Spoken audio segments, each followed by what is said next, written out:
இனிய வணக்கங்கள், அன்பு நண்பர்களே. மீண்டும் ஒரு புத்தம் புதிய நன்னாள் இறைமையின் வரமாக நமது தளத்தின் முதல் படிநிலையாக நேர்மறை சிந்தனைகளை நம்மிடையே விதைக்க இணைகின்றார் அன்பு தோழர் கற்பகவள்ளி அவர்களை அன்புடன் வரவேற்போம். நன்றி.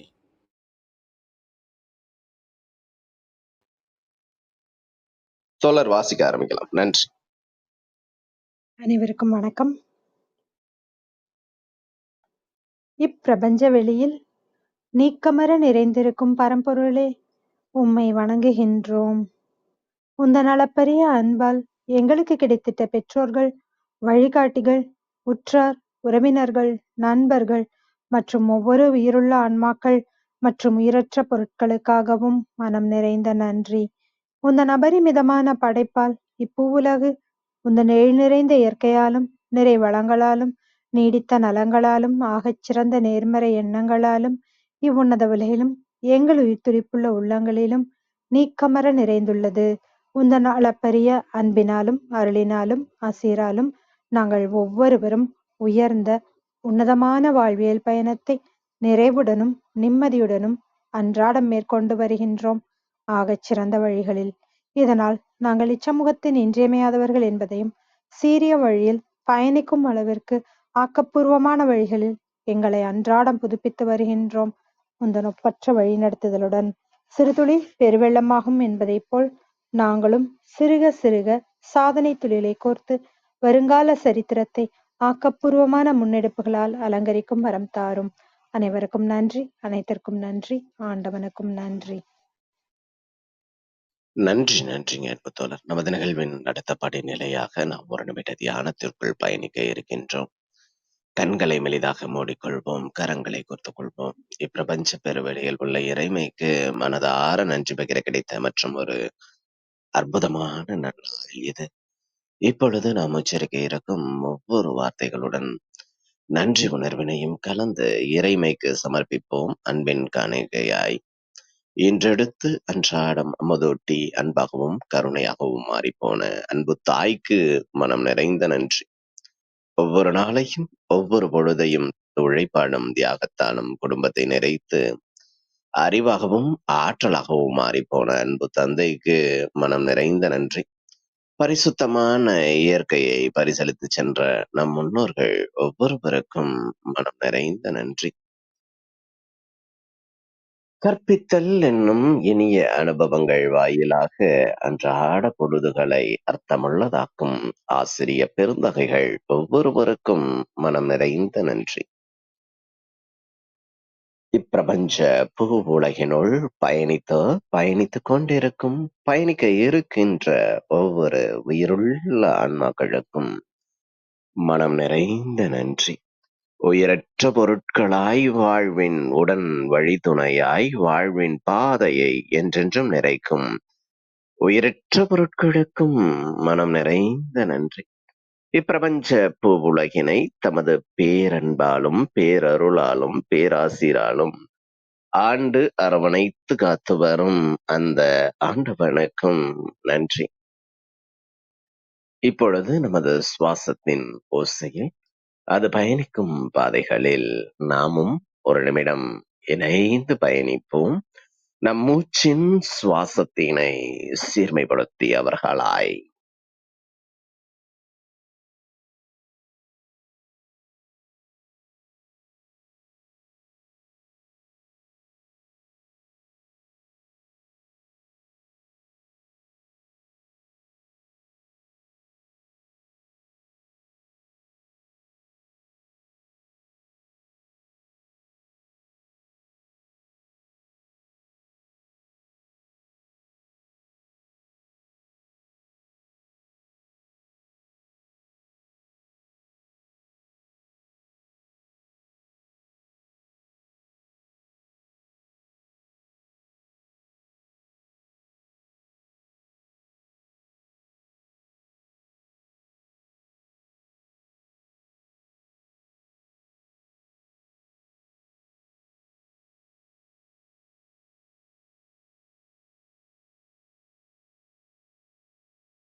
பிரபஞ்ச பெருவெளியில் நிக்கமர நிறைந்திருக்கும் முடிவில்லா பரம்பொருளின் அன்போடும், அருளோடும், ஆசிரோடும் எங்கள் வாழ்வியல் சூழல் அன்றாடம் அர்த்தமுள்ள வகையில் சீருடனும், செம்மையுடனும் பண்பட்டு வருகின்றது.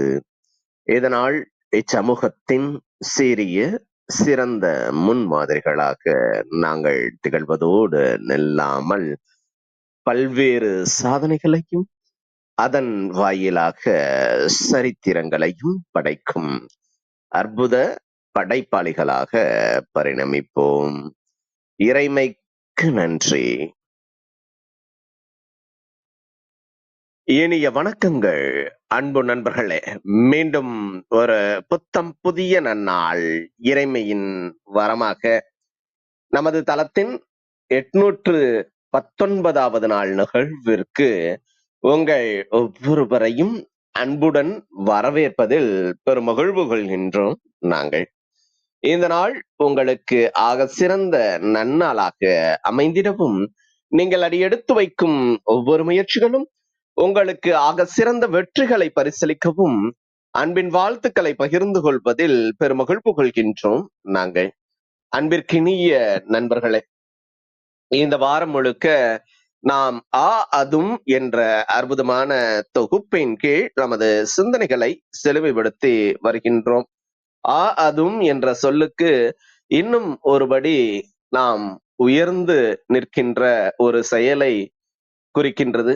எப்பொழுதும் நாம் ஒருபடி உயர்ந்து நிற்பதற்கான செயல்களை செய்யும் பொழுது நம்மிடம் இருக்கக்கூடிய இழிவான அல்லது தரமற்ற விடயங்களை நம்மிடமிருந்து நீக்க துவங்கும் பொழுது தரமான ஒரு வாழ்வியல் பயணத்தை, நிறைவான ஒரு வாழ்வியல் பயணத்தை நம்மால் மேற்கொள்ள இயலும் என்பதை மைய பொருளாக கொண்டு இந்த வார தொகுப்பு சென்று கொண்டிருக்கின்றது.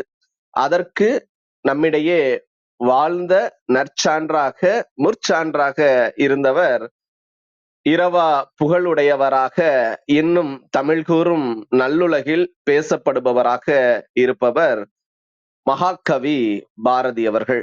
அவர்களுடைய நினைவு நாளை நினைவு கூறும் வகையில் இன்று என்னுள் பாரதி என்கின்ற அற்புதமான ஒரு தலைப்பின் கீழ் அன்பு சகோதரர், நமது அவையின் ஆஸ்தான கவிஞர் காசி ஆறுமுகம் அவர்கள் அற்புதமான சிறப்புரையை அடுத்த 50 நிமிடங்கள் நம்மோடு வழங்குவதற்காக இணைந்துள்ள தருணங்களுக்காக சொல்லரங்க சொந்தங்களாகிய உங்கள் ஒவ்வொருவரின் சார்பிலும் சரித்திரம் படைப்போம் தளம் அவரை இந்நிகழ்விற்கு வருக வருக வருக என வரவேற்பதில் பெருமகிழ்வு கொள்கின்றது. வாருங்கள், அடுத்த 50 நிமிடங்கள் அற்புதமான சிறப்புரையில் இணைவோம். நமது வாழ்வியல் புத்தகத்தில் புத்தம் புதிதாய் இன்று மலர்ந்துள்ள புதியதோர் பக்கத்தின் அழகியதோர் அத்தியாயத்தினை அதும் என்ற அற்புதமான தொகுப்பின் கீழ் என்னுள் பாரதி என்ற அற்புதமான தலைப்பின் கீழ் நமது சிந்தனைகளை செழுமைப்படுத்துவோம். நமது வாழ்வியல் வழித்தடங்களை இன்னும் இன்னும் அர்த்தப்படுத்துவோம். நன்றி. அனைவருக்கும் இனிய காலை வணக்கம். ஆதும் அப்படிங்கிற இன்றைய இந்த வார தலைப்பு மிக நேர்த்தியாக நமது சகோதரர் பிரிட்டோ அவர்கள் சொல்லியிருந்தார். ஒருபடி மேலாக இருப்பதிலிருந்து ஒருபடி மேலாக அப்படின்ட்டு அதற்கு என்ன பண்ணணும் அப்படிங்கிறதையும் அவர் சொல்லியிருந்தார். நம்மளுடைய அந்த தீய எண்ணங்களை விட்டுட்டு இருந்தாலே நம்மளுடைய நல்ல எண்ணங்கள் மேலாகும். அப்போ நம்ம இன்னும் ஒருபடி மேலே நம்மளை தரம் உயர்த்திக்குவோம் அப்படின்ட்டு.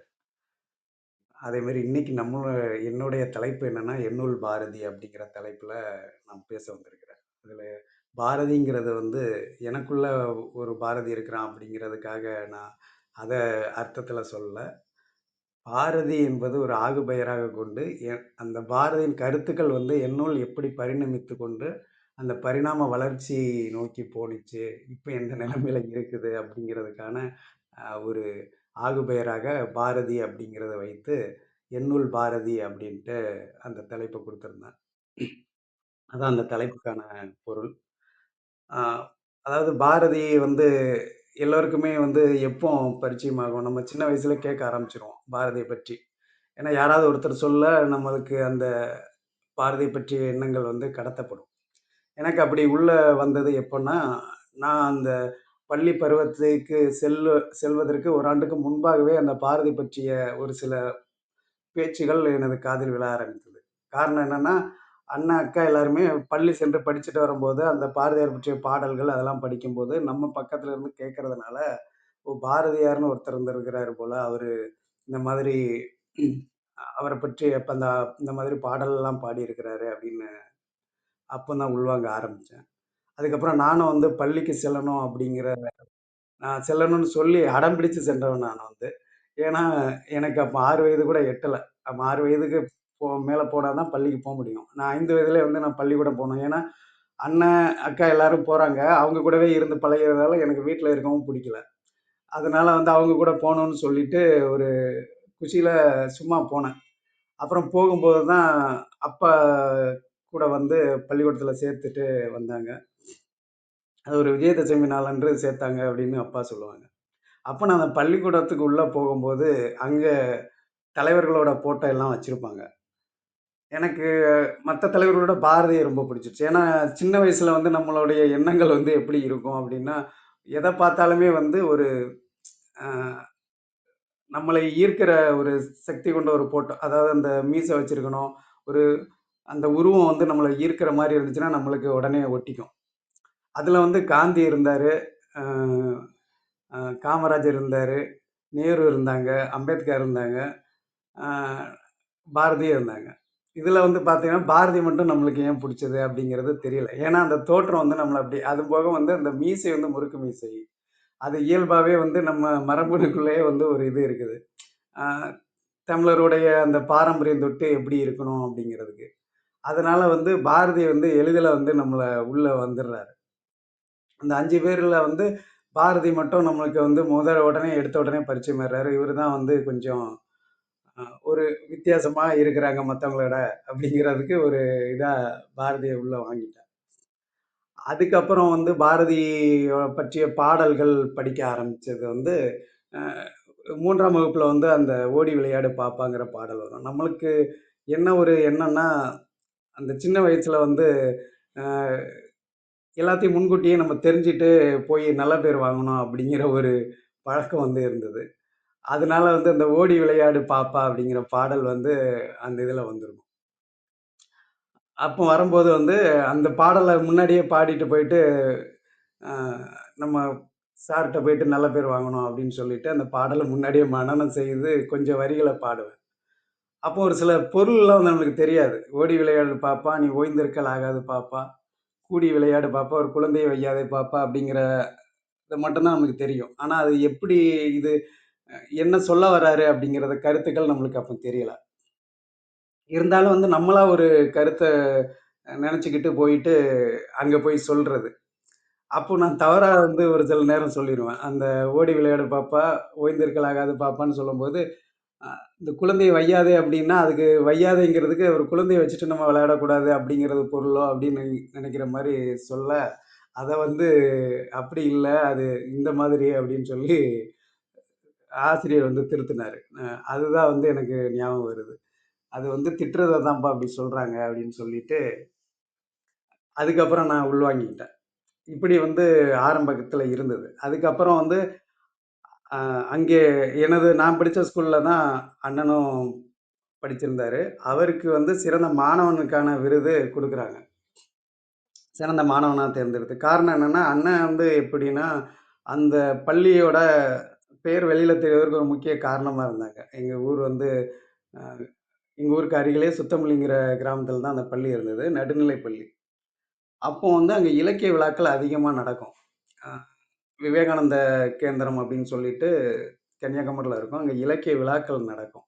அவங்களும் அரசு சார்புல இணைந்தும் எல்லா பள்ளிக்கும், அந்த திருநெல்வேலி, கன்னியாகுமரி அந்த சுற்றுவட்டார பள்ளிகளுக்கு வந்து ஒரு இலக்கிய பெருவிழாவ வந்து வருடாந்தோறும் நடத்துவாங்க.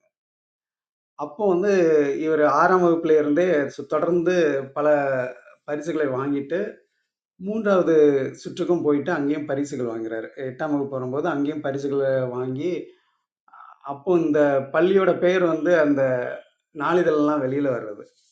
ஸோ அது அந்த அளவுக்கு வந்து இவரு அந்த பள்ளியில வந்து ஒரு முக்கியமான இதா இருந்ததால, அங்கம் வகித்ததுனால அவருக்கு வந்து அந்த விருது வழங்குறாங்க. அப்போ அங்க திருநெல்வேலி எம்எல்ஏ அதுல கலந்துக்கிறாரு.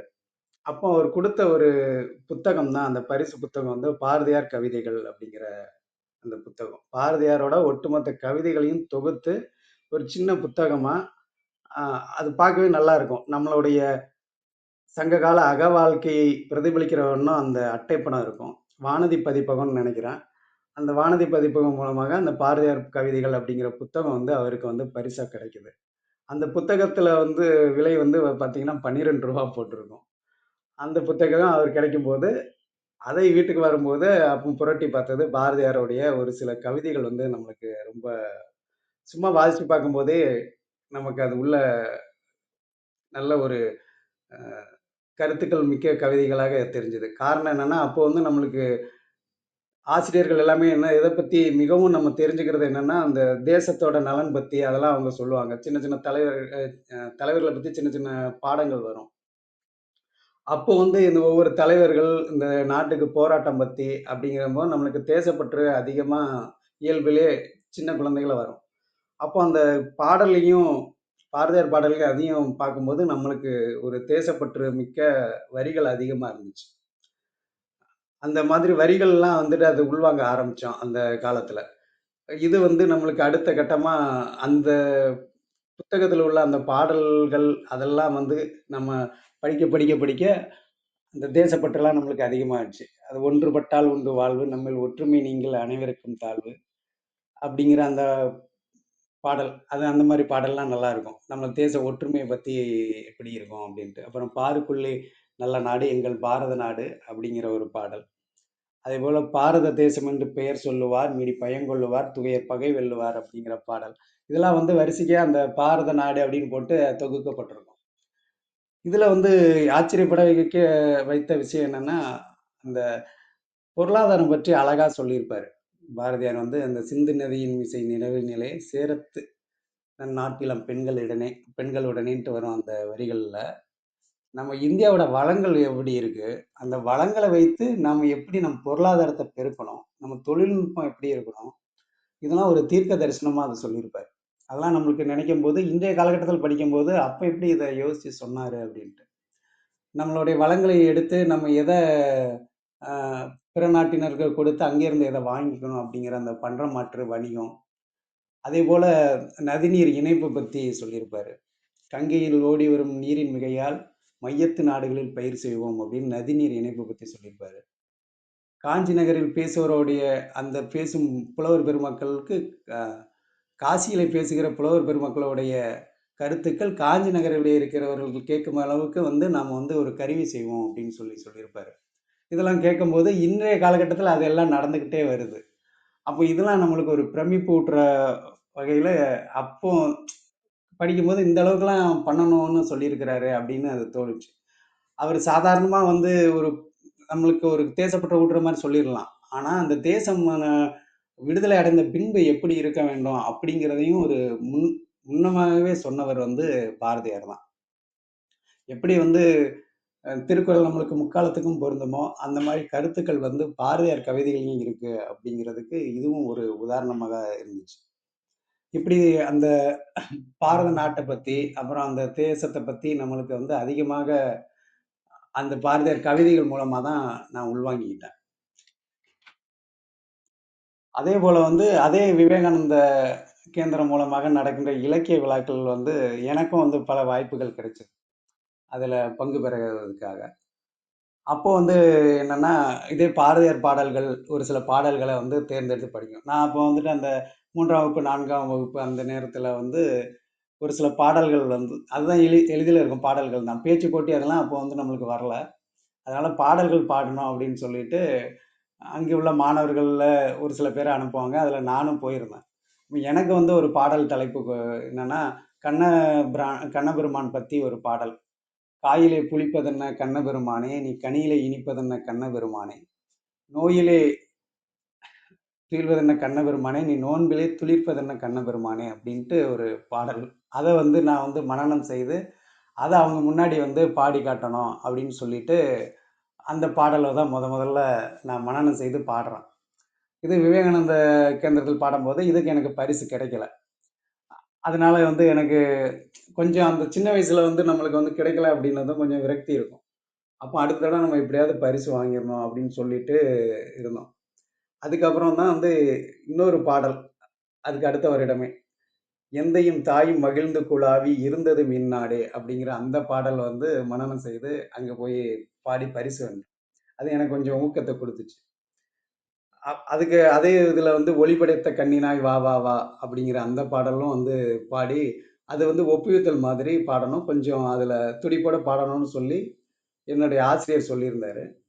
அப்போ வந்து அந்த பாட்டை பாடியும் வந்து பரிசு வாங்கினேன். இப்படி வந்து அந்த சின்ன வயதுல ஒரு 5ஆம் வகுப்பு 6ஆம் வகுப்புலலாம் இந்த மாதிரி பாடல்ல பாடி பரிசு வாங்கும்போது அந்த பாரதியாருங்கிற ஒரு அஹ், அவருடைய அந்த கருத்துக்கள் மட்டும் இல்ல அவர் மீதான ஒரு பற்றும் வந்து கொஞ்சம் நம்மளுக்கு ஆழ்ந்து பதிய ஆரம்பிச்சது. அதுக்கு பின்னாடி நம்ம என்னத்துல ரொம்ப முக்கியத்துவம் கொடுப்போம், திரைப்படத்து மேல முக்கியத்துவம் கொடுப்போம். இந்த திரைப்படத்தில் தான் வந்து அதிகமான தாக்கம் வந்து பாரதி மீது வந்து விழ ஆரம்பிச்சது. சின்ன வயசுல வந்து அந்த கப்பலோட்டிய தமிழன் படம் அவங்க நம்ம எல்லாத்துக்கும் தெரியும். சிவாஜி கணேசன் நடிச்சு அது வ.உ. சிதம்பரனாரா வாழ்ந்திருப்பாரு சிவாஜி கணேசன். ஆனா வந்து நான் வந்து அந்த வ.உ.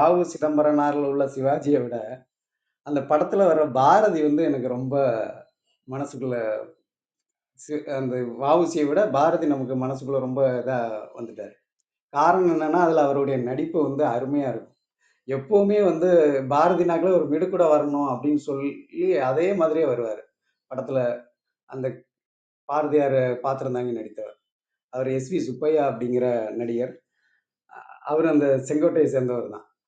அவர் வந்து நடிக்கும்போது, அந்த பாரதிங்கிற அந்த கதாபாத்திரம் வந்து அவ்வளோ உயிர்ப்போட இருக்கும். அந்த படத்துலலாம் வந்து பார்த்தீங்கன்னா, நீங்க பார்த்தீங்கன்னா நல்லாருக்கும். இப்ப கூட அந்த இதுக்காக மறுபடியும் ஒரு தடவ அவருடைய நடிப்ப அதுல பார்த்தேன். அப்போ வந்து பார்த்தீங்கன்னா, அந்த அந்நிய துணிகள எதிர்க்கும் போராட்டத்துல வந்து தீ எரியும்.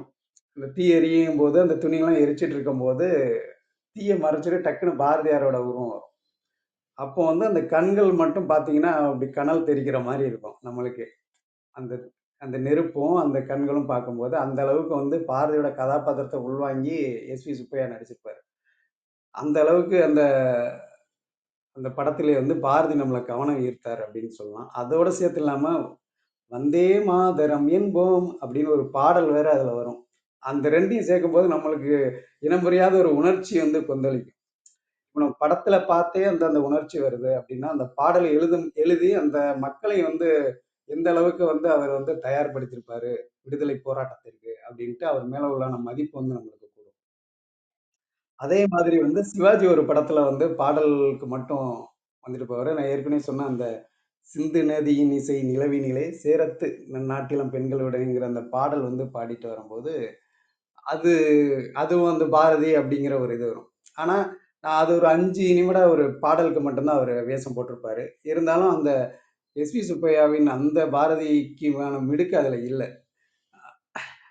அதுக்கப்புறம் வந்து நாகேஷ் அவர்களுடைய ஒரு படத்துல வந்து "இரு கோடுகள்" படம். அது வந்து ஊர்ல வந்து அந்த மொத்தமா உட்கார்ந்து பார்க்கும்போது பார்த்த படம் வந்து "இரு கோடுகள்". அது ஏற்கனவே இந்த சொர்க்கத்தில் சில காலங்கள்ல சிறுகதையில கூட அந்த படத்த பத்தி ஒரு 1, 2 வரிகள்ல வந்து அதுல பயன்படுத்தியிருப்பேன். அப்ப எல்லாரும் சேர்ந்து பார்க்கும்போது, அந்த நாகேஷ் அவர்களுடைய அவர் நகைச்சுவை வேடமேற்று நடிக்கக்கூடியவர். ஆனால் குணச்சித்திரமா நடித்தால் வந்து அவரு எல்லோரையும் வந்து பிரமிக்க வச்சுருவாரு. இதுல வந்து அவரு அந்த பாரதியார் வேஷம் போட்டதும் அவருக்குள்ளே ஒரு மிடுக்கு நம்மளுக்கு தெரியும். "பாப்பா பாட்டு பாடிய பாரதி நான் தானே, நான் பாடிய பாட்டை மீண்டும் கேட்க உயிர்ப்போடு வந்தேனே" அப்படின்னு சொல்லிட்டு அந்த பாடல் ஆரம்பிக்கும். அதுல வந்து என்னன்னா, நான் பாரதியார் வந்து சொன்ன கருத்துக்கள் வந்து எப்படி தவறா பயன்படுத்திக் கொண்டு இருக்கிறாங்க அப்படிங்கிற மாரி நல்லா காட்சி அமைச்சிருப்பாரு பாலச்சந்தர் அவர்கள். ஏன்னா பாலச்சந்தர் தான் வந்து பாரதியில பாலச்சந்தர் படத்துல பாரதியோட தாக்கங்கள் அதிகமா இருக்கும். அப்ப அந்த அ அந்த அந்த பாட்டுல வரக்கூடிய அந்த வரிகள் எல்லாம் பார்த்தீங்கன்னா, நல்லா இருக்கும். நம்ம வந்து புதுமை பெண்கள்னு ஒரு பெண்களை சொல்றோம் அப்படின்னா, அது எதற்கு சொன்னோம் அப்படிங்கிறத அதுல அழகா சொல்லியிருப்பாரு. ஒரே வரியில சொல்லியிருப்பாரு. "நான் வந்து அறிவைத்தான் பெருக்கச் சொன்னேன். ஆடை எங்கே குறைக்கச் சொன்னேன்" அப்படின்னு சொல்லி பாரதியார் வந்து கேட்பாரு. புதுமை பெண்கள் எப்படி இருக்கணும் அப்படின்னா, "நான் சொன்ன புதுமை பெண் வேற, நீங்க நினைச்சிட்டு இருக்க புதுமை பெண் வேற" அப்படிம்பாரு. ஆ அதனால வந்து அந்த பாடல் வந்து எனக்கு ரொம்ப புடிச்சிருந்தது. ஸோ இப்படி வந்து திரைப்படத்தில் வாயிலாக உள்ள வர்றாரு. அதேபோல வந்து அந்த இன்னொரு பாடல், அது பாடலா நான் அதிகமா கேட்டிருக்கிறேன் அப்படின்னா, எல்லாருக்குமே பிடித்த பாடலா இருக்கும். பாரதியார் பாடல்கள் பல திரைப்படங்களும் எடுத்து கையாண்டுருக்காங்க. எல்லா பாடல்களுமே வந்து மிகப்பெரிய ஒரு புகழை அடைந்த பாடல் தான். அந்த பாடல் இசையை அமைத்ததுக்கு அப்புறம். ஏன்னா, பாரதியோட பாடல் எழுதும்போதே வந்து அவர் பாடலுக்கான ராகம் என்ன எல்லாத்தையும் வந்து எழுதி வச்சுட்டு தான் அவர் பாடலே எழுதியிருக்கிறாரு. ஒரு இசை ஞானம் கொண்டவர் கவிதை எழுதும்போது, அந்த கவிதை எப்படி இருக்கும்? ஏன்னா, அந்த இசைக்கு ஏற்றவாறு அவர் கவிதை எழுதி, அது பின்னாடி வர்றவங்க அத பாடலா அமைச்சு பாடலாம் அப்படிங்கிறதுக்காகவே வந்து அந்த இசை ஞானம் கொண்டு அந்த கவிதை எழுதுவதனால், நம்மளுக்கு அவர்களுடைய பாடல்களை எளிதில் வந்து திரையில வந்து படமாக்கப்படலாம். அந்த அளவுக்கு அதிகமாக இப்போது படமாக்கப்பட்ட பாடல் வந்து பாரதியாரோட பாடலா கூட இருக்கலாம். அந்த அளவுக்கு வந்து பாரதியின் பாடல்கள் வந்து திரைப்படத்துல வந்து பெரிய தாக்கத்தை ஏற்படுத்தினது. அதுல முக்கியமான பாடல் வந்து இயேசுதாஸ் அவர்கள் பாடியிருப்பாரு. "காக்கை சிறகினிலே நந்தலாலா நிந்தன் கரிய நிறம் தோன்றுதையே நந்தலாலா" அப்படிங்கிற அந்த பாடல். அது மிக அற்புதமா இருக்கும். அத கேட்கும்போது வந்து மனசுக்குள்ள அவ்வளோ ஒரு அமைதி இருக்கும்.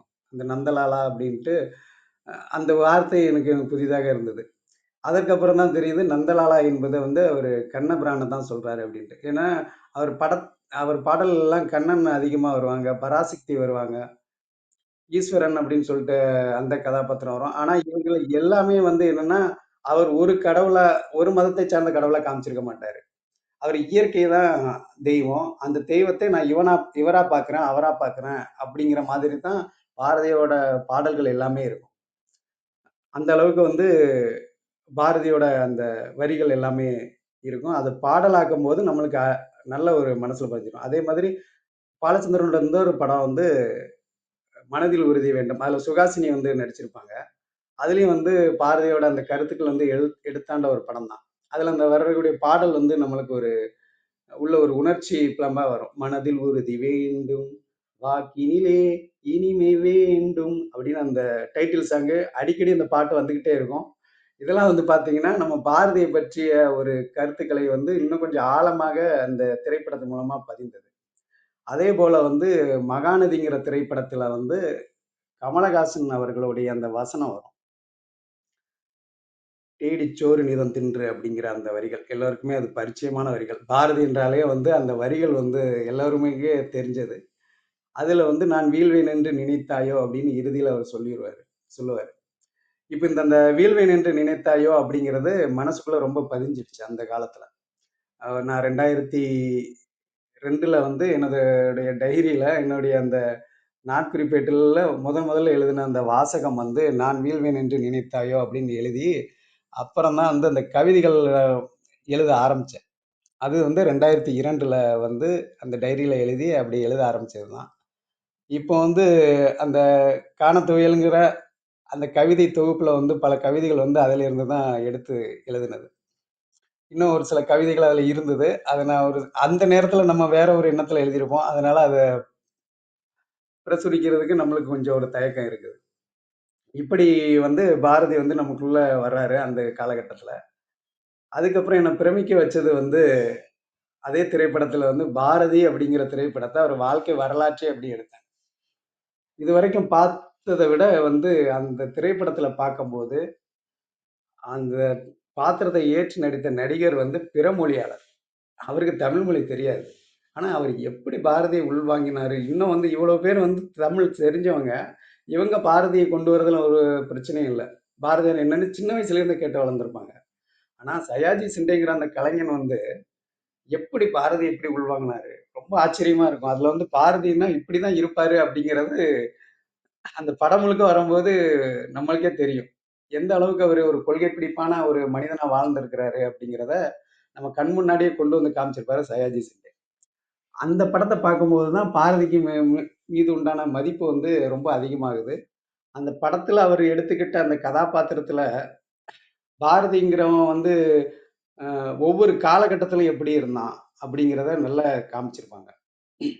நம்ம இந்த முறுக்கு மீசை முண்டாசு மட்டும்தான் அப்ப எனக்கு தெரிஞ்சது. அப்புறம் தான் தெரியுது பாரதியோட அந்த தோற்றங்கள் எல்லாமே எந்த அளவுக்கு மாறுபட்டு வந்திருக்குது. அவர் முறுக்கு மீசை கெட்ட காரணம் என்ன? அவர் தலப்பாய் அணிய காரணம் என்ன? எல்லாத்துலயுமே ஒவ்வொரு காரணங்கள் வந்து அந்த படத்துல காமிச்சிருப்பாங்க.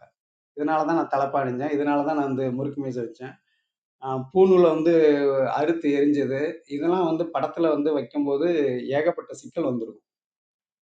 ஆனா ஒருத்தரோட வாழ்க்கை வரலாறு இருக்கும்போது அவன் எந்த அளவுக்கு புரட்சிகரமாக வாழ்ந்திருக்கிறான். தாம் பிறந்தத ஒரு இனத்தை எல்லாத்தையும் மறந்துட்டு, பொதுவான ஒரு சிந்தனை கொண்ட மனிதனாக வரும்போது, அவன் எத் எ அதிகமா இழக்க நேரிடுது.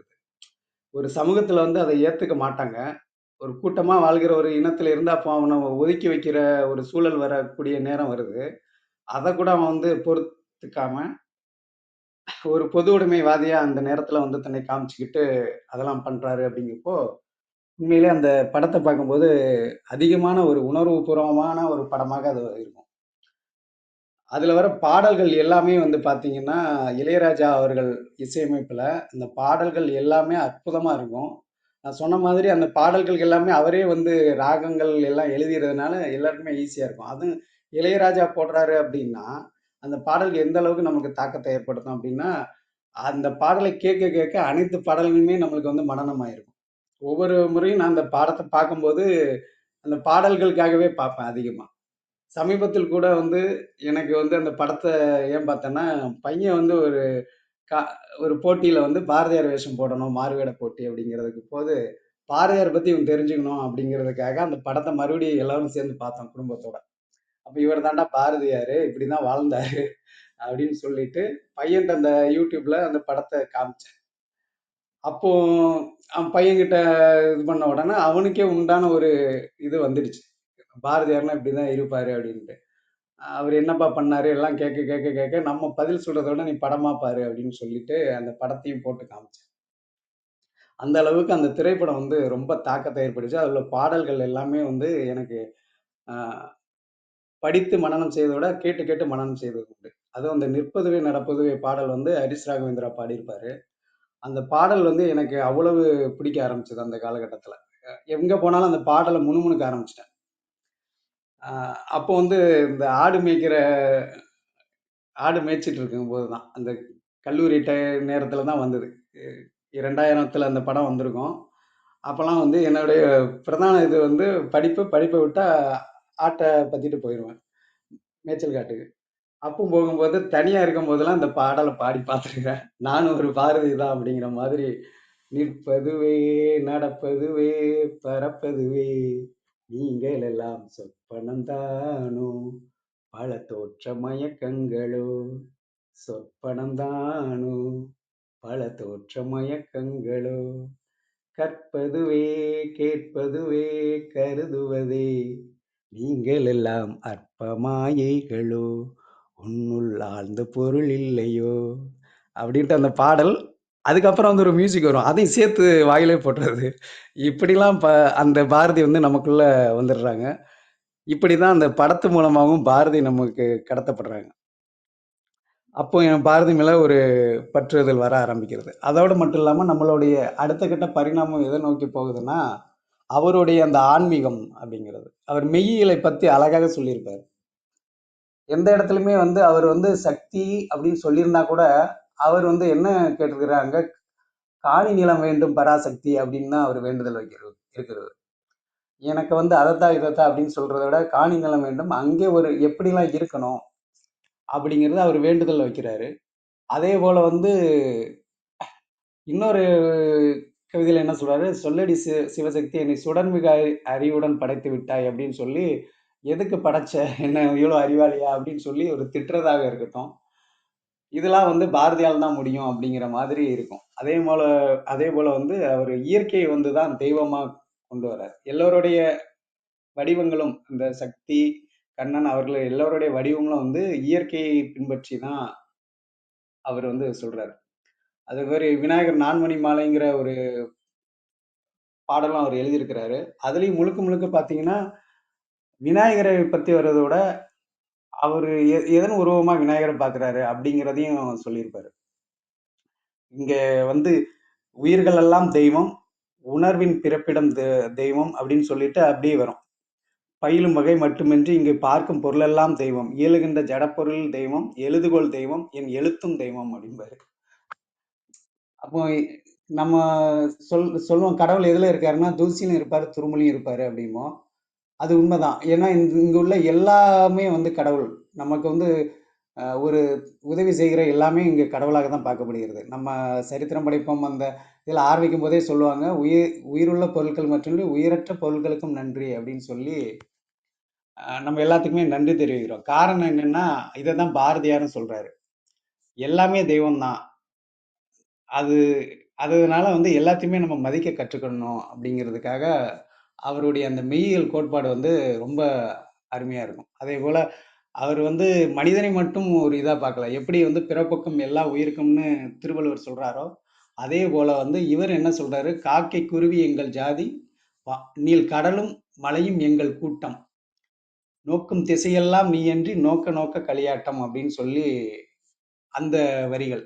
அதெல்லாம் வந்து பார்த்தீங்கன்னா, நம்ம பிற உயிர்களிடத்தில் எப்படி இருக்க வேண்டும் அப்படின்னு. அதே அவரே சொல்லியிருக்காரு, "உயிர்களிடத்தில் அன்பு வேண்டும்" அப்படிங்கிற அந்த வரிகளும் வரும். இப்படி வந்து பாரதியாரோட அந்த மெய்யியல் கோட்பாடு எல்லாமே வந்து ரொம்ப பிரமிப்பா இருக்கும். அதேபோல வந்து யார் கடவுள் அப்படின்னு சொல்றது சொல்றது மாரியும் ஒரு கவிதை இருக்கு அது. அன்பே சிவம் படத்துல பார்த்திருப்போம். யாரு கடவுள் அப்படிங்கிறப்போ கமலஹாசன் சொல்லுவாரு. "நீயும் கடவுள் தான்" அப்படிம்பாரு. யார் மேல நம்ம அன்பு வைக்கிறோம்? எதன் மேல நீ அன்பு வைக்க பழகிட்டாலே நீ கடவுள் ஆயிடுற அப்படின்னு. ஆனா இவரு அதையும் தாண்டி ஒருபடி மேல போயிட்டு என்ன சொல்றாருன்னா, அந்த அன்பு எப்படி இருக்கணும் அப்படின்னா, எந்த விதத்திலும் வந்து யாரையும் ஏமாற்றாத மாரி ஒரு அன்பு இருக்க வேண்டும். அப்படி இருந்தா தான் நீ வந்து நீ கோயில், குளம் எங்க போய் நீ வழிபட்டாலும், உனக்கு கடவுள் அருள் கிடைக்கணும் அப்படின்னா, யாரையுமே நீ ஏமாற்றாத அப்படின்னு. அன்பு என்பது ஒரு மறைமுக பொருள் வந்து அதுதான். அந்த ஏமாற்றக்கூடாது அப்படின்னா, நம்ம பிறரை வந்து நேசிக்க கற்றுக்கொண்டாலே வந்து அந்த ஏமாற்றணுங்கிற ஒரு எண்ணம் வராது. அத வந்து அவர் சொல்றாரு. அதுவும் வந்து நீ தெய்வமாகக்கூடிய நிலைமை கூட இருக்கிறது அப்படின்னா, அதுக்கு என்ன சொல்றாருன்னா, ஒரு துளி கூட நீ வந்து நேர்மை தவறாமல் வாழ்ந்தன்னா, நீ வந்து தெய்வம் அப்படிங்கிறாரு. யாரையுமே ஏமாற்றாம, துரோகம் செய்யாம நீ வாழ்ந்தனாலே, நீ வந்து தெய்வத்துக்கு ஒப்பாகுவ அப்படிங்கிறத அவரு சொல்றாரு. அதோட இல்லாம அவரு சித்தருடைய கருத்துக்கள் பெரும்பாலும் உள்வாங்கி, அந்த சித்த நெறிகளையும் பல பாடல்கள்ல வந்து அவர் கொண்டு வராரு. அ உன்னை உணர்ந்தால் தான் நீ வந்து தெய்வமாக முடியும் அப்படிங்கிறத தான் சித்தர் நெறி. அந்த நெறியும் அவர் பின்பற்றி, அவரே நான் நான் ஒரு சித்தன் அப்படின்னு சொல்லி ஒரு பாடல் கூட எழுதியிருக்காரு. இந்த நாட்டில் பல சித்தர்கள் உண்டப்பா, நானும் ஒரு சித்தனாக இங்கே வந்தேனப்பா அப்படின்னு சொல்லி ஒரு பாடலும் வரும். இதெல்லாம் வந்து அவருடைய அந்த மெய்யியல் தத்துவங்கள் எல்லாம் நமக்கு அடுத்த கட்டத்துல வந்து நம்மளுக்கு பரிச்சயமாகிறது. அப்பதான் நம்மளுக்கு என்ன தோணுதுன்னா, அவரு அ எப்போதுமே அந்த ஒன்றே தெய்வம் அப்படிங்கிற அந்த கோட்பாடு, இயற்கை தான் தெய்வம், வாழும் உயிர்கள் எல்லாம் தெய்வம் அப்படிங்கிற மாதிரி அவருடைய பாடல்கள் எல்லாமே இருக்கும்.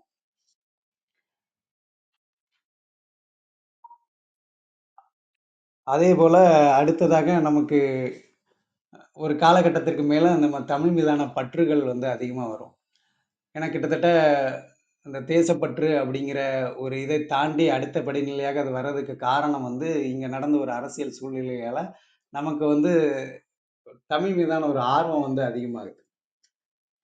அந்த 2009ல வந்து நடந்த ஒரு சம்பவத்தினால இந்த மாதிரியான ஒரு இது வரும்போது, தமிழ் பற்றி அதிகமா தெரிந்து கொள்வதற்கு பாரதியாரோட கவிதைகள் தான் வந்து நம்மளுக்கு பக்கபலமா இருந்துச்சு. அப்போ வந்து மக்கள் தொலைக்காட்சிங்கிற அந்த தொலைக்காட்சிய பார்ப்பேன். அப்போ "வாழ்க நிரந்தரம்" அப்படிங்கிற அந்த பாடல் வரும். அந்த பாடல்கள் வந்து அவ்வளவு அற்புதமா எழுதியிருப்பாரு. இந்த தமிழ் தாய் வாழ்த்த வந்து அப்படியே அந்த பாடலா அந்த தொலைக்காட்சியில ஒவ்வொரு மணிக்கு ஒரு தடவையும் வந்து போடுவாங்க. "வாழ்க நிரந்தரம், வாழ்க தமிழ் மொழி, வாழிய வாழியவே" அப்படின்னு ஆரம்பிக்கும். அந்த பாடல்கள்லாம் கேட்கும்போது நம்மளுக்கு தமிழ் மீதான ஒரு தமிழ்நாடு எப்படி இருக்கும்? தமிழ் எந்த அளவுக்கு உயர்ந்தது? அப்படிங்கிறத ஒரு வாழ்த்து பாடலா பாரதியின் பாடல் எடுத்து அதில பாடியிருப்பாங்க. இப்படி வந்து அந்த தமிழ் பற்று வரும்போது, அந்த பாடல்கள்லாம் நம்ம கேட்க முடிந்தது.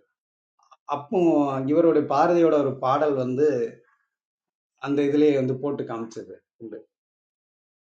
அந்த பாடல் கேட்கும்போது வந்து எந்த தமிழும் வந்து உணர்வு கொண்டு பொங்குவான். அந்த மாதிரியான ஒரு வரிகள் போட்டு அவர் எழுதியிருப்பாரு. பட்டினி கிடந்து பசியால் மெலிந்து பாழ்பட நேர்ந்திடனும் கட்டி இழுத்து கால்கை முறிந்து அங்கம் பிளந்திடனும் பொங்கும் தமிழை பேச மறப்பேனா அப்படின்னு இருப்பாரு. இதுதான் வந்து பாரதியார் வந்து எந்த அளவுக்கு தமிழ் மீதான பற்று அவருக்கு இருந்திருக்கு அப்படின்னு.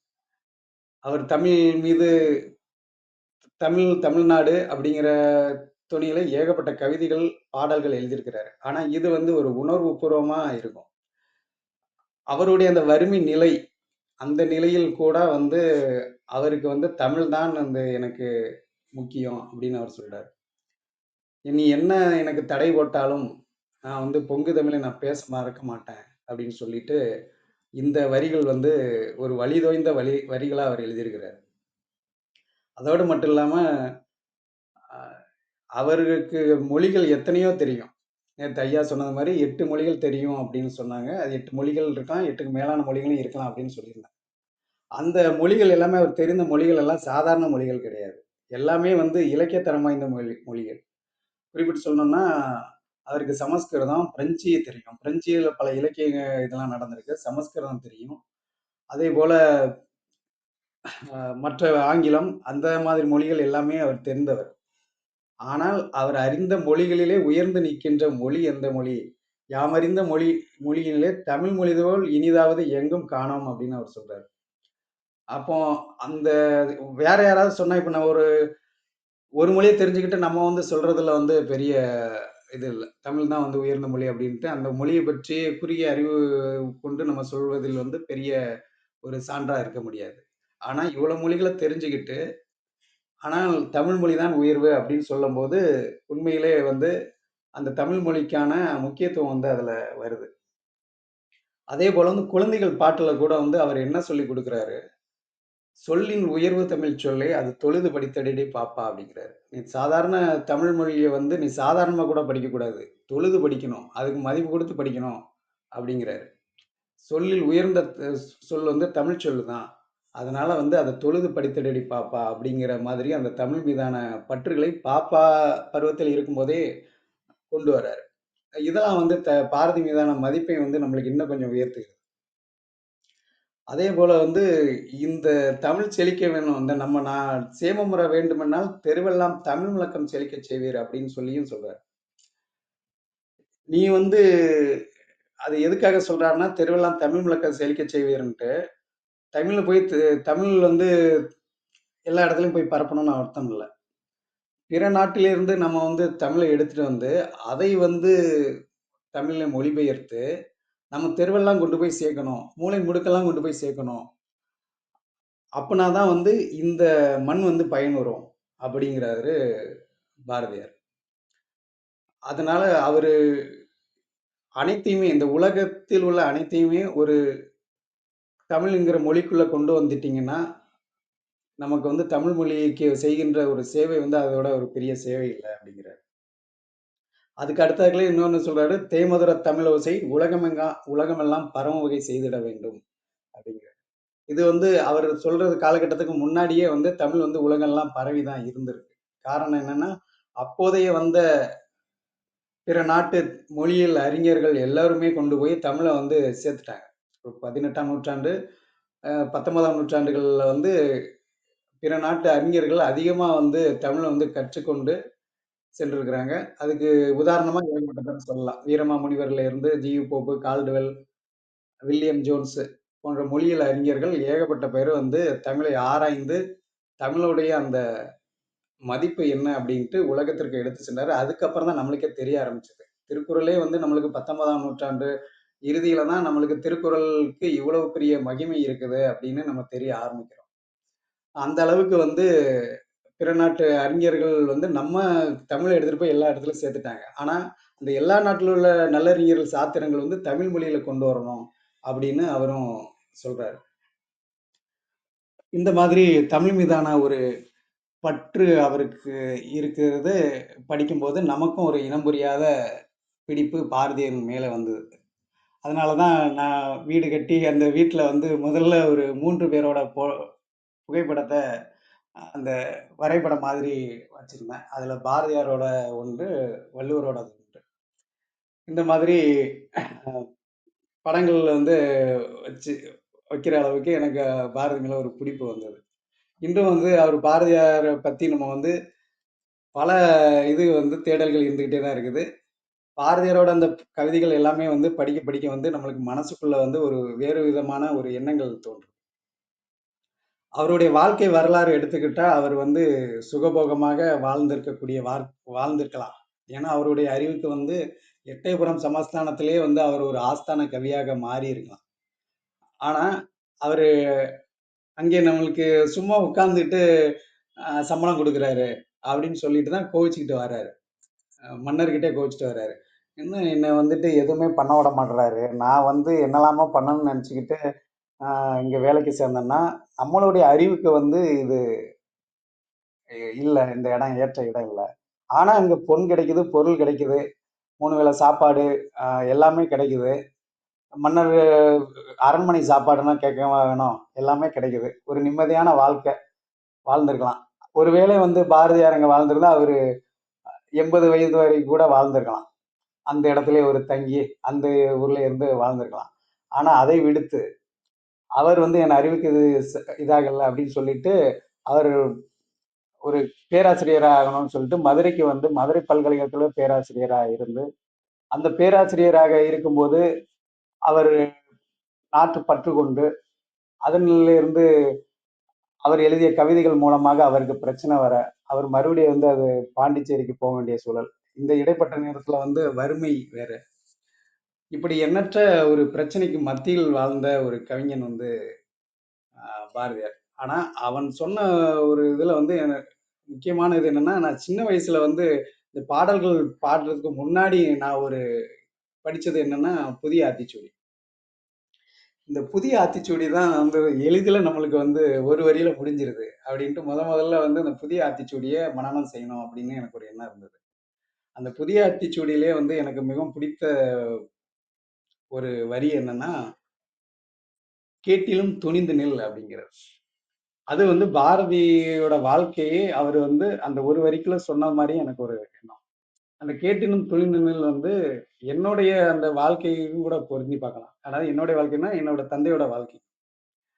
ஏன்னா ஒரு காலகட்டத்துல வந்து அப்பாவோட நாங்க 6 பேரு எங்களை எல்லாம் வளர்த்து கரை சேர்க்கணும். அப்பாவுக்கு வந்து என்னன்னா பெரிய தொழில் எதுவும் இல்ல. கடன் வாங்க வேண்டிய சூழ்நிலை வருது. சுற்றத்தாரோட ஒரு கூட பிறந்தவங்களோட மத்தவங்களோட ஒரு அனுசரணை இல்லாத காலம் அது. அப்போ வந்து என்னன்னா கடன் வாங்கிட்டு அப்பாவால திருப்பி தர்றதுக்கு கொஞ்சம் தாமதம் ஆகுது. அப்ப அப்பாவை தேடி கடன்காரன் வர்றான் அப்படின்னு கேள்விப்படுறாரு. அப்பா என்ன பண்ணாருன்னா, மத்தவங்க எல்லாம் இருந்தா எங்கேயாவது போயிட்டு இந்த மாதிரி சொல்லுங்க அப்படின்னு இருப்பாரு. ஆனா இவர் நேரா அவங்க ஊருக்கே போயிட்டாரு. அப்பா வந்து போயிட்டு அங்க போயிட்டு விவரத்தை சொல்லி அங்க உள்ள பெரிய ஆட்கள் எல்லாம் வந்து அப்பா பத்தி சொல்றாங்க. இவர் வந்து இந்த மாதிரி இவங்களோட இன்னாரோட பையன், அவர் நினைச்சா இவரோட கடனை அழைக்கலாம். ஆனா அவங்களுக்கும் இவங்களுக்கும் ஒரு இணக்கம் இல்லாத சூழ்நிலை வர்றதுனால இவரால் அடைக்க முடியல. ஆனா எப்படின்னாலும் அவர் கொடுத்துருவாருப்பா, அதனால நீங்க அங்க அங்க போயெல்லாம் கேட்க வச்சுக்காத அப்படின்னு சொல்லி அனுப்பிச்சதா அம்மா சொல்லி நான் கேள்விப்பட்டேன். இது வந்து எனக்கு வந்து ரொம்ப பிடிச்சிருக்குது. அப்போ வந்து இவரும் வந்து அந்த மாதிரியான ஒரு சூழ்நிலையில தான் இருக்கிறாரு. தன்னோட குடும்பத்தை கூட வந்து அவர் கண்டுக்க முடியாத ஒரு சூழ்நிலையில பாரதியார் இருந்திருக்காரு. அப்ப அந்த கேட்டிலும் துணிந்து நில் அப்படிங்கிற வார்த்தை வந்து ரொம்ப ஒரு உணர்வுபூர்வமான வார்த்தையா எனக்கு மனசுக்குள்ள பதிஞ்சது. கேடு அப்படிங்கிறது வந்து வறுமை, துயரம், துன்பம் எந்த காலகட்டத்திலும் நம்மளுக்கு வந்து எந்த ஒரு சூழ்நிலை வரும்போது நம்ம துணிவோடு எதிர்கொள்ளுங்க. அப்போ வந்து அந்த சூழ்நிலையும் உங்களுக்கு வந்து மாறிடும் அப்படிங்கிறது பாரதியார் சொல்றாரு. இது வள்ளுவர் கூட இடும்பைக்கு இடும்பை படுப்பர் அப்படிங்கிற அந்த குறள்ல கூட சொல்லியிருப்பாரு. உனக்கு துன்பம் வந்தா அதை விட பெரிய துன்பத்தை வந்து நீ துன்பத்தை கொடுத்துட்டா அந்த துன்பமே காணாம போயிடும் அப்படிங்கிறது திருவள்ளுவரோட கருத்து. அதை இவர் ஒரு வரியில வந்து கேட்டிலும் துணிந்து நில் அப்படின்னு சொல்றாரு. இது வந்து பாரதி மீதான ஒரு மதிப்பை எனக்கு இன்னும் கொஞ்சம் கூட்டுனுச்சு. அது உணர்வுபூர்வமாகவும் எனக்குள்ள வந்து அது நிறைந்து இருந்ததுனால அந்த வரிகள் வந்து எப்போதுமே என் மனசுக்குள்ள ஓடிட்டு இருக்கும். இந்த மாதிரி வந்து அவருடைய வாழ்க்கையும் வந்து அந்த துயரம் நிறைந்த ஒரு வாழ்க்கை தான். ஆனா அவருடைய துயரமா எடுத்துக்கல. ஆனா அவரை சார்ந்தவங்களுக்கு அது துயரமா தான் இருந்திருக்கும். பாரதிய போல நம்ம கவிஞனாகலாம் அப்படின்னு நினைக்கலாம். ஆனா பாரதியை போல வாழ்ந்துடணும் கூட நினைக்க கூடாது அப்படிங்கிறதுக்கு பாரதியாரோட வாழ்க்கை வந்து ஒரு பாடமா இருக்கும். ஏன்னா ஒரு சம்சாரியாக இருந்துகிட்டு அவர் வந்து ஒரு பொது வெளியில வந்து பண்ணும்போது அதுக்கு எவ்வளவு துயரங்கள் இருந்தாலும் அந்த கொள்கை பிடிப்பை விடக்கூடாது அப்படிங்கிறதுக்காக தன் குடும்பத்தை கூட வந்து அவர் கவனிக்க முடியாத ஒரு சூழ்நிலை வருது. அந்த குடும்பமும் வந்து சிதைவு, ரொம்ப பஞ்சமான ஒரு நிலையும் வருது, வறுமை சூழ்ந்த நிலையும். அப்புறம் வந்து அவங்க மைத்துனர் மூலமா தான் அவங்களுக்கு உதவி கிடைக்குது அப்படிங்கிற மாதிரி அந்த படத்துல காமிச்சிருப்பாங்க. ஆனா இந்த மாதிரி ஒரு சூழ்நிலை வரும்போது அவர் பாடல்கள், எழுதிய பாடல்கள், அந்த கருத்துக்கள் எல்லாமே வந்து பல யுகங்கள் தாண்டி இருக்கும் அப்படிங்கிறதுக்கு அந்த அமரத்துவம் வாய்ந்த அந்த பாடல் வரிகள் அப்படின்னு சொல்லலாம். அவர் வந்து இன்னொன்னு சொல்லியிருக்கிறாரு. அது அவர் பாரதியாருக்காக பாரதி எழுதின ஒரு இதா தான் நான் பார்க்கிறேன். தெள்ளுற்ற தமிழமுதின் சுவை காண்பார், இங்கு அமரர் கூட்ட அமரராய் சிறப்பு கண்டார் அப்படின்னு சொல்லுவாங்க. அதாவது இந்த தமிழமுதின் சுவையை வந்து அதிகமாக கொண்டவர்கள் யாரா கருதப்படுவாங்கன்னா அமரராக கருதப்படுவார் அப்படின்னு சொல்லுவாங்க. அப்படி ஒரு அமரராகத்தான் பாரதியாரை வந்து நம்ம பார்க்கணும். அந்த வரிகள் வந்து அவருக்கே எழுதிய ஒரு வரிகளோ அப்படின்னு சொல்ல தோணுது. இந்த தமிழ் மீது அதீத ஒரு ஒரு தாக்கம் அவருக்கு எந்த அளவுக்கு இருந்தது அப்படிங்கிறதுக்கு இந்த வரியும் ஒரு உதாரணம். அந்த தமிழமுதின் சுவை காண்பார் தான் வந்து உலகத்தில் அமரராக வாழ்வார் அப்படிங்கிறத அவர் காமிக்கிறாரு. அந்த வரிகள் வந்து பாரதிக்கு தான் மிக பொருந்தி போகிறது அப்படின்னு சொல்லலாம். இதுதான் பாரதி வந்து என்னுள் வந்து எந்த அளவுக்கு உள்ள ஊடுருவி இருக்கிறாரு அப்படிங்கிறதுக்காக இந்த தலைப்பை நான் சொல்லியிருந்தேன். அந்த பாரதியாரோட ஒவ்வொரு நூற்றாண்டு காலகட்டத்திலும் ஒரு கவிஞன் புகழ் தோன்றுறான். அதாவது அது இன்னும் ஒருபடி மேல சொன்னா என்ன சொல்றாங்கன்னா, ஒவ்வொரு 1000 ஆண்டுகளுக்கும் ஒரு கவிஞன் வந்து புகழ் பெற்று நிற்கிறான் அப்படின்னு சொல்லி கம்பனை சொல்லி, திருவள்ளுவனையும் கம்பனை சொல்லிட்டு அடுத்து பாரதியாரையும் இப்புள்ள ஒரு சில புலவர்கள் சொல்கிறார். அப்ப எந்த அளவுக்கு வந்து பாரதியோட அந்த தாக்கம் வந்து அந்த புலவர்களுக்குள்ளே இருக்கும் அப்படிங்கிறதுக்கு பாரதி ஒரு உதாரண புருஷனாக இருக்கிறார். அதே போல வந்து பாரதியாருடைய அந்த பாடல்கள் எல்லாமே வந்து நம்ம வந்து நம்மளுடைய குழந்தைகளுக்கு கடத்துக்கும் போது நம்ம குழந்தைகளுக்கும் வந்து ஒரு அறிவு தெளிவு கிடைக்கிறது அப்படிங்கிறதும் ஒரு உண்மைதான். ஏன்னா அந்த அளவுக்கு வந்து அவருடைய கருத்துக்கள் எல்லாமே ஒரு எதை சொன்னாலுமே, இப்போ பக்தியை சொன்னாலுமே வந்து அவர் வந்து மூட நம்பிக்கை போதிக்கல. பக்தி பாடல்களில் கூட வந்து அறிவியலையும் போதிச்சிருக்கிறாரு, இயற்கையை போதிச்சிருக்கிறாரு. இந்த மாதிரி எண்ணற்ற இதை போதிச்சிருக்கிறாரு. அவர் ஒரு மதம் சார்ந்தோ, ஒரு சாதி சார்ந்தோ அவர் வந்து இயங்கவே இல்லை அப்படிங்கிறது தெரியுது. ஆனா சில இடங்களில் ஒரு சில முரண்பாடுகள் இருந்தாலும், அது வந்து அவர் எழுதிய காலகட்டத்திற்கு ஏத்த மாதிரி அது மாறுபடும். ஆனால் அவர் தீர்க்கமாக எழுதிய பல இது எல்லாமே வந்து பார்த்தீங்கன்னா, இந்த மண் பயனுற வேண்டும், இந்த தேசம் பயனுற வேண்டும், எல்லாரும் ஒற்றுமையை பேண வேண்டும். அவர் யாரா இருந்தாலும் வந்து ஒரே இனம் தான், ஒரே மக்கள் தான். அது எந்த உயிரா இருந்தாலும் ஒரே இனம் தான், ஒரே மக்கள் தான். அப்படிங்கிற பார்வை தான் அதிகமா அவருக்கு இருந்தது. அதையும் போக வந்து அவர் தமிழ் மீதான பற்று வந்து அதிகமா அவருக்கு இருந்திருக்கு. அதையும் தாண்டி அப்படிங்கிறதையும் சொல்லலாம். ஏன்னா அவர் தமிழ உள்வாங்கி படித்ததுனால தான் இத்தனையும் அவர் பண்ண முடிந்தது. அவர் அந்த குறுகிய காலத்தில் இறந்தால் கூட இவ்வளவு பெரிய ஒரு தமிழுக்காக இவ்வளவு பெரிய ஒரு இலக்கியத்தை விட்டு சென்றிருக்கிறார் அப்படிங்கிறது பிரமிக்க வைக்கக்கூடிய ஒரு விஷயம். எனவே இந்த நாளிலும் வந்து இந்த நாள் மட்டும் இல்லாது எந்நாளுமே வந்து நாம் பாரதியை போற்ற வேண்டும் அப்படிங்கிறது தான் என்னுடைய எண்ணமும். தொடர்ந்து பாரதி நமக்குள்ள இருக்க வேண்டும் அப்படின்னு சொல்லி அனைவருக்கும் ஒரு முறை நன்றி தெரிவித்து விடைபெறுகிறேன். நன்றி.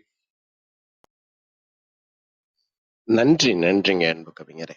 நிச்சயமாக நமது குழந்தை பருவத்திலிருந்து நம்மில் பாரதி ஏற்படுத்திய தாக்கம் என்பது நிச்சயமாக மறக்க முடியாத, மறுக்க இயலாத, நம்மோடு எப்பொழுதும் ஒரு மந்திர சொற்களாக அவரது வரிகள் நம்மோடு இணைந்து பயணிக்கக்கூடிய ஒன்றாக இருந்து கொண்டே இருக்கின்றது. ஒரு கவிஞன் இருந்தான் இறந்தான் என்று நின்றுவிடாமல் இரவா புகழுடையவனாக இன்னும் தமிழ் இருக்கும் வரை பாரதியும் இருப்பான் என்கின்ற ஒரு கூற்றை என்றென்றும் மெய்ப்பிக்கும் விதமாக அவரது வரிகள் நமக்குள் வாழ்ந்த வண்ணம் இருக்கின்றன. வாழ்ந்த வண்ணம் இருக்கின்றன என்பதை விட அந்த புரட்சிமிக்க வரிகள் நம்மை எப்பொழுதுமே செதுக்கிக் கொண்டே இருக்கின்றது என்றுதான் குறிப்பிட வேண்டும். வெகு சிறப்பான பகிர்தலை இன்றைய நிகழ்வில் அற்புதமாக பகிர்ந்து கொண்ட தருணங்களுக்காக சொல்லரங்க சொந்தங்களாகிய அன்பு நண்பர்கள் ஒவ்வொருவருடனும் இணைந்து சரித்திரம் படைப்போம் தளம் தங்களுக்கு மனம் நிறைந்த நன்றிகளையும் வாழ்த்துக்களையும் பாராட்டுகளையும் பகிர்ந்து கொள்வதில் பெருமகிழ்வு கொள்கின்றது. அன்பிற்கினிய நண்பர்களே, நாம் அனைவரும் இணைந்திருப்பது சரித்திரம் படைப்போம் தளம். ஒவ்வொரு வாரமும் ஒவ்வொரு தொகுப்பு, ஒவ்வொரு நாளும் ஒவ்வொரு தலைப்பு, வார இறுதியில் சிறப்பு விருந்தினரின் அழைப்பு, ஞாயிறுதோறும் நமக்கே நமக்கான விடுப்பு என்ற அடிப்படையில் நமது தளம் இயங்கி வருகின்றது. அவ்வரிசையில் இந்த வாரம் முழுக்க நாம் அதுவும் என்ற அற்புதமான தொகுப்பின் கீழ் நமது சிந்தனைகளை செழுமைப்படுத்தி வருகின்றோம். இன்னும் ஒருபடி மேலாக, இன்னும் ஒருபடி உயர்வாக, இன்னும் ஒருபடி செழிப்பாக நமது வாழ்வியலை செம்மைப்படுத்துவதற்கு நம்மிடம் இருக்கக்கூடிய தரமற்ற விடயங்களை நாம் தகுதி நீக்கம் செய்யும் பொழுது அது நம்மள் இன்னும் இலகுவான இறகுகளை நமக்கு பரிசளிக்க துவங்குகின்றது. ஆம், நமது வானில் நாம் சிறகடித்து வலம் வருவதற்கான ஒரு உயர் சக்தியையும் நம்முள் உற்பத்தி செய்கின்றது. அவ்வகையில் வானுயர பறந்த ஒரு கவிஞனின் நினைவு நாளை இன்று தமிழ் கூறும் நல்லுலகில் சரித்திரம் படைப்போம் தளம் கொண்டாடி வருகின்றது. ஆம், பாரதியின் நினைவு நாள் அன்று என்னுள் பாரதி என்ற அற்புதமான சிறப்புரை வழங்கிய அன்பு சகோதரர் நமது அவையின் ஆஸ்தான கவிஞர் காசி ஆறுமுகம் அவர்களுக்கு மனம் நிறைந்த நன்றிகளை இந்த நேரத்தில் பகிர்ந்து கொள்கின்றோம். நாளை நமது தளத்தில் இயற்கை விவசாயம் என்ற அற்புதமான தலைப்பின் கீழ் அன்பு ஐயா அத்திப்பழம் விஸ்வநாதன் அவர்கள் அற்புதமான சிறப்புரையை நமக்கு அதிகாலை அன்பு பரிசாக வழங்க இருக்கின்றார். ஒவ்வொரு நாள் நிகழ்வுகளிலும் சரித்திரம் படைப்போம் தளத்தோடு இணைந்து பயணிக்கவும் நமது வாழ்வியல் வழித்தடங்களை இன்னும் வளமைப்படுத்திக் கொள்ளவும் அன்புடன் அழைக்கின்றோம். மேலும் நாளை திரையுலகில் அடியெடுத்து வைக்க இருக்கின்ற 5 ஆண்டு தவமாக இருந்த காயல் திரைப்படம் நமது தளத்தின் நிர்வாகி கற்பகவல்லி அவர்களுடைய இல்லற தோழர், நமது தளத்தின் முதல் சிறப்பு விருந்தினர் அன்பு சகோதரர் ஜேசு சுந்தரமாறன் அவர்களுடைய தயாரிப்பிலும் கவிஞர் தமயந்தி அவர்களுடைய இயக்கத்திலும் வெளிவரக்கூடிய கவிதை பேசக்கூடிய கவித்துவமான ஒரு உணர்வு பூர்வமான படம் நாளை தமிழ் கூறும் நல்லுலகிற்கு வெளிவந்து புகழ் சேர்க்க இருக்கின்றது. நிறைய சமூக முன்னெடுப்புகளை முன்னிறுத்திய ஒரு அற்புதமான படம் நாளை திரையரங்குகளில் அடியெடுத்து வைக்கின்றது. வாய்ப்புள்ளவர்கள் நமது இந்த குடும்ப திரைப்படத்தை அனைவரும் திரையரங்குகளில் சென்று பார்க்க அன்புடன் அழைக்கின்றோம். இப்பொழுது நிகழ்வின் நெறியாளுமையை தொடரவும் முதன்மை கருத்தினை வழங்கிடவும் அன்பு தோழர் கற்பகவல்லி அவர்களை அன்புடன் அழைக்கின்றோம். நன்றி. நன்றிங்க தோழர். அனைவருக்கும் வணக்கம். இன்றைக்கு பாரதி அவர்களுடைய நினைவு நாளை ஒட்டி என்னுள் பாரதி அப்படிங்கிற ஒரு அருமையான தலைப்புல கவிஞர் காசி ஆறுமுகம் தன்னுடைய கருத்துக்களை பகிர்ந்துக்கிட்டார். என்னுள் பாரதி ஏற்படுத்திய மாற்றங்கள் அப்படிங்கிறத பத்தி பகிர்ந்துக்கிட்டாரு. முதல்ல பாரதி பத்தி எப்படி தெரியும்னா, அண்ணா, அக்கா எல்லாருமே பள்ளிக்கு போயிட்டு வந்து பேசிக்குவாங்க. அது மூலமா பாரதிங்கிற பேர் தெரியும். எனக்கும் பள்ளிக்கு போகணும்னு ஆசையா இருந்தது. 5 வயதிலேயே நான் பள்ளிக்கு போகணும்னு அடம் பிடிச்சு போயிட்டேன். அப்புறம் பாரதி பார்க்கும்போது, பாரதி முதல்ல இப்ப ஈர்த்தது என்னன்னா, நெறைய தலைவர்கள பார்த்தாலுமே, அந்த ஒரு மீசை அப்படிங்கிறது ஈர்த்ததா என்னன்னு தெரியல. பாரதி புகைப்படம் மட்டும் எப்பவுமே என்னை ஈர்த்தது. பள்ளிக்கு போனப்ப கூட "ஓடி விளையாடு பாப்பாலாம்" முன்னாடியே மனப்பாடம் பண்ணிக்கணும் அப்படின்னு சொல்லிட்டு மனனம் பண்ணிக்குவேன். அதுல பொருள் கூட தெரியலனாலும் மனப்பாடம் பண்ணிக்குவேன். அதற்கப்புறம் அண்ணா இலக்கிய திருவிழால பரிசு பெறும்போது பாரதியார் கவிதைகள் புத்தகம் பரிசாக கிடைச்சது. அதையும் படிச்சு பார்த்தேன். அதற்கப்புறம் அம் ஒம் ஒரு முறை நானும் அந்த இலக்கிய போட்டியிலலாம் கலந்துகிட்டேன். ஆனா பரிசு கிடைக்கல அப்படிங்கிறதையும் சொன்னாரு. நிறைய "ஒன்றுபட்டால் உண்டு வாழ்வு" அப்படின்னு சொல்லி பாரதம் அப்படிங்கிற ஒரு சொல் வந்துகிட்டே இருக்கும். அதனால அது தேசப்பற்று குடுக்குற மாரி இருந்தது. அ "சிந்து நதியின் மிசை" அந்த பாட்டுல நிறைய தேச ஒற்றுமை மற்றும் நதிநீர் பங்கீடு இந்த மாதிரி நிறைய நிறைய விஷயங்கள் ஒவ்வொரு பாட்டுலயுமே இருந்தது. அது எல்லாமே அந்த வயதிலும் சரி எனக்கு மிகவும் ம ஞாபகத்துல இருக்கு. மனதுல பதிஞ்சுது அப்படிங்கிறதெல்லாம் சொன்னாரு. அந்த மாரியான ஒரு தேசப்பற்றெல்லாம் சின்ன வயசுலயே பதியறது எவ்வளவு முக்கியம் அப்படின்னு அவர் சொல்லும்போது, இந்த மாரி ம் அ ம ஒரு கவிஞர்களை பற்றியும், தலைவர்களை பற்றியும் குழந்தைகளுக்கு எடுத்து சொல்றது எந்த அளவுக்கு பின்னாட்கள்ல அவங்க வாழ்வை வடிவமைக்கும் அப்படிங்கிறதெல்லாம் அவரு சொல்ல சொல்ல நமக்கும் தெரிஞ்சது. அதுல சில பாடல்கள் அவர் சொல்லும்போது, நம்மளும் அந்த பாடல்லாம் கேட்டிருப்போம். அப்படிங்கிற அந்த பல பாடல்கள கேட்கும்போது அந்த நினைவுகளும் வந்துச்சு. திரைப்படங்கள்ல பாரதியார பார்க்கும்போது, கப்பலோட்டிய தமிழன் படத்துல கூட எனக்கு பாரதியார் தான் ரொம்ப பிடிச்சிருந்தது. சுப்பையா அவர்கள் ரொம்ப அழகா பாரதி மாரி நடிச்சிருந்தாரு. அதே மாதிரி பாலச்சந்தர் நெறைய ம தன்னுடைய படங்கள்ல பாரதியாருடைய பாடல்கள்லாம் நெறைய வச்சிருந்தாரு. நிறைய பாடல்கள் அவர் கவிதைகள்லாம் எழுதும்போதே ஒரு இசையோட எழுதும்போது, அத எ இ பாடுறதுக்கு ஒரு பாடலா கொண்டு வரதுக்கும் ரொம்ப சுலபமா இருக்கு. "காக்கை சிறகினிலே நந்தனாலா" அந்த பாடல், "மனதில் உறுதி வேண்டும்" இந்த மாதிரியான பாடல்கள் நம்ம தொடர்ந்து எப்பவுமே கேட்போம். மிக முக்கியமாக சாயாஜி ஷிண்டே அவர்கள் தமிழே தெரியலனாலும் பாரதியாரா நடிச்சு நமக்குள்ள பாரதி அப்படின்னாலே நமக்கு இப்ப ஞாபகம் வர்றது சாயாஜி ஷிண்டே அவர்கள் பாரதியாக நடித்த அந்த திரைப்படமா தான் இருக்கும். அதுல நிறைய தகவல்கள் அவரு பூணூல் போடலன்னு சொன்னதா இருக்கட்டும், அந்த மாரி நிறைய நிறைய விஷயங்கள் அவர பத்தின தகவல்கள் அந்த படத்துல எனக்கு தெரிஞ்சது. மகன் பாரதியாரா நடிக்கணுன்றதுக்காக திருப்பி மீண்டும் எல்லோரும் குடும்பத்தோட அந்த படத்த பார்த்தோம். அதுல முக்கியமா எல்லோருக்குமே பிடிச்சிருக்கும் அந்த பாட்டு. "நிற்பதுவே நடப்பதுவே நான் ஆடு மேய்ச்சுக்கிட்டே அந்த பாட்ட பாடுவேன்" அப்படின்னு சொல்லும்போது, அம் நானும் பாரதியார் நினைச்சுக்குவேன்னு சொல்லும்போது, அது அப்படியே அந்த காட்சிகள்லாம் அப்படியே வரா மாதிரி இருந்துச்சு. எல்லோருக்குமே நிச்சயமாக அந்த பாட்டு எப்பவுமே நினைவில் இருக்கும். அதுவும் ஹரிஷ் ராகவேந்திரா அவர்கள் குரல்ல. பாரதியார் மெய்யியல் பத்தி நிறைய எழுதியிருக்காரு. ஜாதி, மதம் அதுக்குள்ள போகாம சக்தி அப்படின்னு சொல்லுவாரு. விநாயகர் நான்மணி மாலையில கூட தெய்வம் ஒன்றுதான் அப்படிங்கிறதையும் சொல்லுவாரு. யாரையும் ஏமாற்றாத அன்புதான் உண்மையான அன்பு, நேர்மை, உண்மை இதெல்லாம் நமக்கு எவ்வளவு தேவை அப்படிங்கிறதும் அவர் பாடல்கள்ல இருக்கும். பட்டினி கிடந்தாலும் தமிழை மறக்க மாட்டேன்னு சொல்றாரு. ஆம் தமிழ் மொழியை தொழுது படிக்க வேண்டும் அப்படின்னு சொல்றாரு. சித்தர் நானும் ஒரு சித்தன் அப்படின்றதையும் சொல்லிக்கிறாரு. நாங்க வீடு கட்டி முதல்ல 3 படங்கள் மாட்டும்போது கூட வீட்ல திருவள்ளுவர் படம், அப்புறம் பாரதியார் படமும் மாட்டுனோம் அப்படிங்கிறதையும் சொன்னாரு.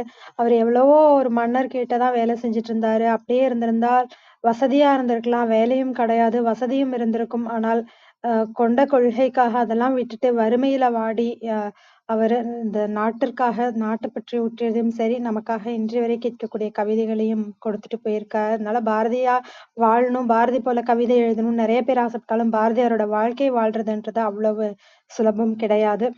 எங்க அப்பா மூலமா எனக்கு அந்த "கேட்டிலும் துணிந்து நில்" அப்படிங்கிற ஒரு ஆத்திச்சூடி புதிய ஆத்திச்சூடியில வர அந்த ஒரு வரி எப்பவுமே ஞாபகம் இருக்கும். ஏன்னா எவ்ளோ கஷ்டம் வந்தாலும் அப்பா அத எதிர்த்து நின்னு தைரியமாக அதெல்லாமே துணிந்து சந்தித்து அதுலருந்து வந்த விஷயங்களா இருக்கட்டும், என்னோட வாழ்க்கையிலயும் அதெல்லாமே அந்த ஒரு வரி எப்பவுமே ஞாபகத்துல இருக்கும் அப்படிங்கிறதையும் சொன்னாரு. 1000 ஆண்டுகளுக்கு ஒரு கவிஞர் பாராட்டப்படுவார், புகழ் பெறுவார்ன்னா, அதுல முதல்ல திருவள்ளுவர், அடுத்தது கம்பன். இந்த 1000 நூற்றாண்டுகள் 1000 ஆண்டுகள்ல பார்த்தோம்னா பாரதியார் அப்படிங்கிறதையும் அழகா சொல்லி, பாரதியார் நினைவு நாள்ல பாரதியாருடைய நம்ம தெரிந்து கொள்ள வேண்டிய நினைவுகளை மீட்டு கொண்டு வந்ததற்கு மிக்க நன்றி. விஜயகுமாரி அம்மா வணக்கம். நீங்க பேசலாம். நன்றி அல்லம்மா.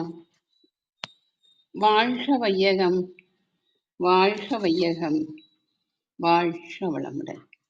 ஒரு வாழ்க குருவே துணை. சரித்திரம் படைப்போம் தளத்திற்கு நன்றி. அதை எடுத்து தினந்தோறும் சரித்திரம் படைத்துக் கொண்டிருக்கும் அனைத்து அன்பு உள்ளங்களுக்கும் என் மனமார்ந்த நன்றிகள். வாங்க வாழ்த்தும் பயனுக்கு போயிடலாம். நாம் அமர்ந்துள்ள இந்த இடம் முழுவதும் நல்ல தூய தெய்வீக ஆற்றலே நிரம்பின. உணர்ந்து பாருங்க. அருட்பேராற்றல் உடலிலே உயிரிலே அலை அலையாக பாய்ந்து நிரம்புவதை உணர்கிறோம். அன்னைக்கு வணக்கம், தந்தைக்கு வணக்கம், அருள்நிறை ஆசான் வேதாத்திரி மகரிஷி அவர்களுக்கு வணக்கம். குருவாழ்க, குருவே துணை. அருட்பேராற்றல் கருணையினால் இங்குள்ள அனைவரும் நல்ல உடல்நலம், நீளாயுள், நிறை செல்வம், உயர் புகழ், மெய்ஞானம் பெற்று சிறந்தோங்கி வாழ எல்லாம் வல்ல இறைநிலையோடு இணைந்து வாழ்த்தி மகிழ்கின்றேன். வாழ்க வளமுடன், வாழ்க வளமுடன், வாழ்க வளமுடன். இறை பேராற்றலே பக்கதுணையாகவும் பக்கபலமாகவும் இருந்து வழி நடத்துவாராக. நன்றிகள் ஐயா. இன்னைக்கு ஐயா கவிஞர் காசி ஆறுமுகம் அவங்க ரொம்ப அருமையா பாரதி பத்தி பகிர்ந்துட்டாங்க. அவங்களுக்குள்ள இருந்த பாரதிய நமக்கெல்லாம் இன்னைக்கு சொல்லி கொடுத்துருக்காங்க, காட்டியிருக்காரு. பாரதி நினைவு நாள் அவர் ஆன்மா சாந்தி அடைய நாம் அனைவரும் சேர்ந்து ஓம் சாந்தி சாந்தி சாந்தி. நன்றிகள் ஐயா. இப்போ பாரதியார் ஒரு பாட்டு எனக்கு ஐயா சொல்லும்போது எனக்கும் ஒரு பாட்டு வந்தது. அது என்னன்னா, புதுமை பெண்களடி பூமிக்கு கண்களடி பாரதி சொன்னானே, தமிழ் பாரதி சொன்னானே. இந்த பாட்டு தான். பாரதியை பற்றி நிறைய கருத்துக்களை கூறினீர்கள். பல கோடி நன்றிகள் ஐயா. யாருக்கும் துரோகம் செய்யாமல் உண்மை அன்பு செலுத்தி வாழ்வதே தெய்வ நிலை என்பது அந்த தெய்வம் நமக்குள்ளும் இருக்கிறது, எல்லா உயிர்களிடத்தும் இருக்கிறது. அதனால் எந்த உயிர்களிடத்தும் அன்பு செலுத்தி நாம் கருணையோடு அவர்களுக்கு எல்லாவற்றையும் கொடுத்து வாழ்த்தி மகிழ்வோம். ஐயா அவங்க சின்ன வயசு தான். நான் நேரில் பார்க்கும்பொழுது இவரா காசி ஆறுமுகம் அப்படின்னு ஆச்சரியப்பட்டேன். அவருக்கே தெரியும். அங்கே எல்லாருமே ஒவ்வொரு இதில் இருக்கும் பொழுது அந்த ஞாபகம் இன்னைக்கும் வந்துட்டுது. இந்த சின்ன வயசுலயே 6 வயசுலயே பாரதியை பற்றி புரிஞ்சுக்கிற அந்த தன்மை வந்தது பாருங்க உங்களுக்குள்ள. அது பெரிய கொடுப்பனை அப்படின்னு தான் நான் சொல்லுவேன். நன்றிகள் ஐயா. நீங்களும் உங்கள் அன்பு குடும்பமும் குழந்தைகளும் நல்ல உடல்நலம், நீல ஆயுள், நிறை செல்வம், உயர் புகழ், மெய்ஞானம் பெற்று சிறந்தோங்கி வாழ எல்லாம் வல்ல இறைநிலையோடு இணைந்து வாழ்த்தி மகிழ்கின்றேன். வாழ்க வளமுடன், வாழ்க வளமுடன், வாழ்க வளமுடன். இறையாற்றலே பக்கதுணையாகவும் பக்கபலமாகவும் இருந்து வழி நடத்துவார். நன்றி. நன்றிகள் அம்மா. உங்கள் அன்பான வாழ்த்துக்கும் கருத்துக்களுக்கும் மிக்க நன்றிங்கம்மா. ரிஷிகேசவன் ஐயா வணக்கம், நீங்க பேசலாம். அனைவருக்கும் பணிவான காலை வணக்கம். ரொம்ப மகிழ்ச்சிங்க காசி ஆறுமுகம் அவர்களே. உங்கள் குரல், உங்கள் வார்த்தைகள் அனைத்தும் சிறப்பு. பாரதியின் நினைவு அப்படிங்கிறத நீங்கள் நிறைய பகிர்ந்தீங்க. ஒரு ஸ்கூலுக்கு போன முதல் நாளில் அங்கே இருக்கிற அத்தனை படம், காந்தி, நேரு, அம்பேத்கர், இத்தனை பேர் இருக்கும்போது, ஆனால் அந்த மீசக்காரர் மட்டும் உங்களை ஈர்த்தார் அப்படின்னா, அதுதான் லைக் அட்ராக்ட்ஸ் லைக் அப்படிம்பாங்க. ஒத்தது ஒத்தவை ஈர்க்கும். அப்படி ஈர்க்கப்பட்டவர் தான் இன்னைக்கு நீங்கள் காணத்துவையெல்லாம் கொடுக்க முடியுது இந்த சமுதாயத்துக்குன்னு நினைக்கிறேன். ஸோ உங்களுடைய ஈர்ப்பு அங்கேயே ஆரம்பமாக இருக்குது. மகிழ்ச்சி. அதுக்கப்புறம் ஒவ்வொரு படத்துலேயும் அந்த ஒவ்வொரு பாடல்களையும் அவரை நினைவுபடுத்தினீங்க. அப்படியே நாங்கள் உங்களோடையே ட்ராவல் பண்ணோம். ரொம்ப நன்றி. ஸோ இந்த நாள் செப்டம்பர் 11 அப்படின்னோமா நிறைய மறக்க முடியாத நாட்கள் இருக்குது. ஒன்று நம்மளுடைய பாரதியோட மறைவு.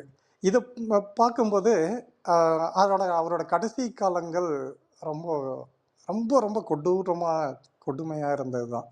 அந்த சென்னையில் பார்த்த கோயிலில் அவர் யானை மிதிக்கப்பட்டு பாண்டிச்சேரியில் ஒரு கடைசி காலங்கள் அவருக்கு பின்னாடி எவ்வளோ இது இருந்துச்சுன்னு நம்ம கவிஞர் எழுதினார்ல, அவர் மேலே இருந்து அவர் மேல் முக்கியப்பட்ட அந்த ஈக்கள் எண்ணிக்கை கூட மக்களின் எண்ணிக்கை இல்லை அவருடைய இறுதி நாளில் அப்படின்னு சொல்லி எழுதியிருந்தார். அப்படி இன்னைக்கு அவரை எல்லாரும் போற்றுறோம், பாடுறோம். 104 வருஷம் கழிச்சு கூட இன்னைக்கு விஜயகுமாரி அம்மா அவரோட ஆன்மாவுக்காக வாழ்த்து சொல்றாங்க. ஆனால் அன்னைக்கு அவருக்கு கடைசியில் படுக்கையில் அவர்களோட இதுக்கு இல்லை ஆள் அப்படிங்கிறது தான் அந்த இடம். ஆனால் அந்த நேரத்தில் கூட அந்த மனிதர் கடைசியாக வீழ்வேன் என்று நினைத்தாயோ அப்படின்னு வீரமாக எழுதின வரிகள் தான் அது. நான் ஒன்றும் நார்மல் மனுஷனா இல்லை, நான் மகாகவி அப்படிங்கிறத காட்டின வரிகள் அது. அதுக்கப்புறம் அவர் 39 வயசுலேயே போனார், இறந்துட்டார் அப்படின்றான். ஆனால் இந்த வயசுலேயே அதை பற்றி ஒரு கவிஞர் எழுதினார் பின்னால். அவர்கிட்ட கேட்டால் சொல்லுவாராம், ஏன்பா நீ 39 வருஷத்தையே போயிட்ட அப்படின்னா, அதுக்கப்புறம் 39க்கு மேலே ஆகும்போது 40 அப்படிலாம் ஆனால் என்னோட மீசை நரைக்க ஆரம்பிக்கும். என்னோட மீசையில் கூட நான் வெள்ளையனை பார்க்க விரும்பலை, அதனால் அதுக்கு முன்னாடியே நான் போயிட்டேன் அப்படின்னு சொல்லுவார் அப்படின்னாங்க. ஸோ இந்த நாள் நமக்கு ஒரு நினைவு நாள் பாரதி. இன்னும் இதே நாள் செப்டம்பர் 11 1893 சிக்காகோவில் சென்று முழங்கிய நம்முடைய சுவாமி விவேகானந்தரோடையது இந்த உலகத்துக்கு இந்தியாவை நோக்கி நிறுத்தின அந்த நாள் செப்டம்பர் 11. அதே மாதிரி 2001 செப்டம்பர் 11 ட்வின் டவர்ஸோட இதுவும் அந்த நாள்கள். அந்த வரிசையில் நமக்கு எல்லாருக்கும் எப்பையும் நினைவில் இருப்பது இந்த பாரதியின் நாள். இந்த நாளை எல்லாருக்கும் சிறப்பாக கொடுத்த காசி ஆறுமுகம் அவர்களுக்கு மீண்டும் ஒரு முறை நன்றி. வாழ்க வளமுடன். நன்றிங்கய்யா. அந்த மீசையை பத்தி சொன்னீங்க. இவ்வளவு நாள் இருந்திருந்தா அந்த மீசையில கூட வெள்ளையனை பார்க்க வேணாம் அப்படின்னு சொன்னது, அது ஒரு புதிய தகவலாகும். நிறைய கருத்துக்கள் இன்றைக்குதான் விவேகானந்தர் அவர்கள் கொடுத்த அந்த உரை, இதை பத்தி எல்லாம் பகிர்ந்துகிட்டதற்கு மிக்க நன்றிங்கய்யா. மோகனசுந்தரம் வணக்கம், நீங்க பேசலாம். அனைவருக்கும் வணக்கம். இன்று பாரதியின் நினைவு நாள், அதை நம்ம அனுசரிக்கிறோம். அவர் கனவு கண்டார், நம்ம சுதந்திரம் வர்றதுக்கு முன்னாடியே விடுதலை அடைஞ்சிட்டோன்ற நம்பிக்கையோட கனவு கண்டார். அவரை அடியொற்றி தான் பல கவிஞர்கள், பாரதிதாசன் புதுச்சேரிக்கு பாரதியார் வந்த பிறகு அவரை சந்தித்த பாரதிதாசன் அதுக்கப்புறம் பெருங்கவிஞராக உருவெடுக்கிறாரு. அப்புறம் அவரோட பரம்பரைன்னு சொல்லிட்டு இப்போ சொல்லிக்கிற அளவுக்கு இருக்கிறாங்க. அவருக்கே முன்னோடி பாரதியார் தான். காசி ஆறுமுகம் ஐயா பேசும்போது நான் இல்லை, ஆனால் கற்பகவல்லி அவங்களோட அந்த தொகுப்பில் அவர் என்ன பேசினார்ன்றது என்னால் உணர முடிஞ்சது. திரைப்பாடல்களில் பாரதியார் பங்கு ஏராளமாக எடுத்து ஆண்டிருக்கிறாங்க. நிறைய பாடல்கள் எழுதுகிறாங்க. ஒரு சில பாடல்களில் நிறைய முறை எடுத்து ஆண்டிருக்காங்க. அதன் வழியாக தான் நம்ம பாரதியாரை நினைவில் நிறுத்திக்கிறதுக்கு அது ஒரு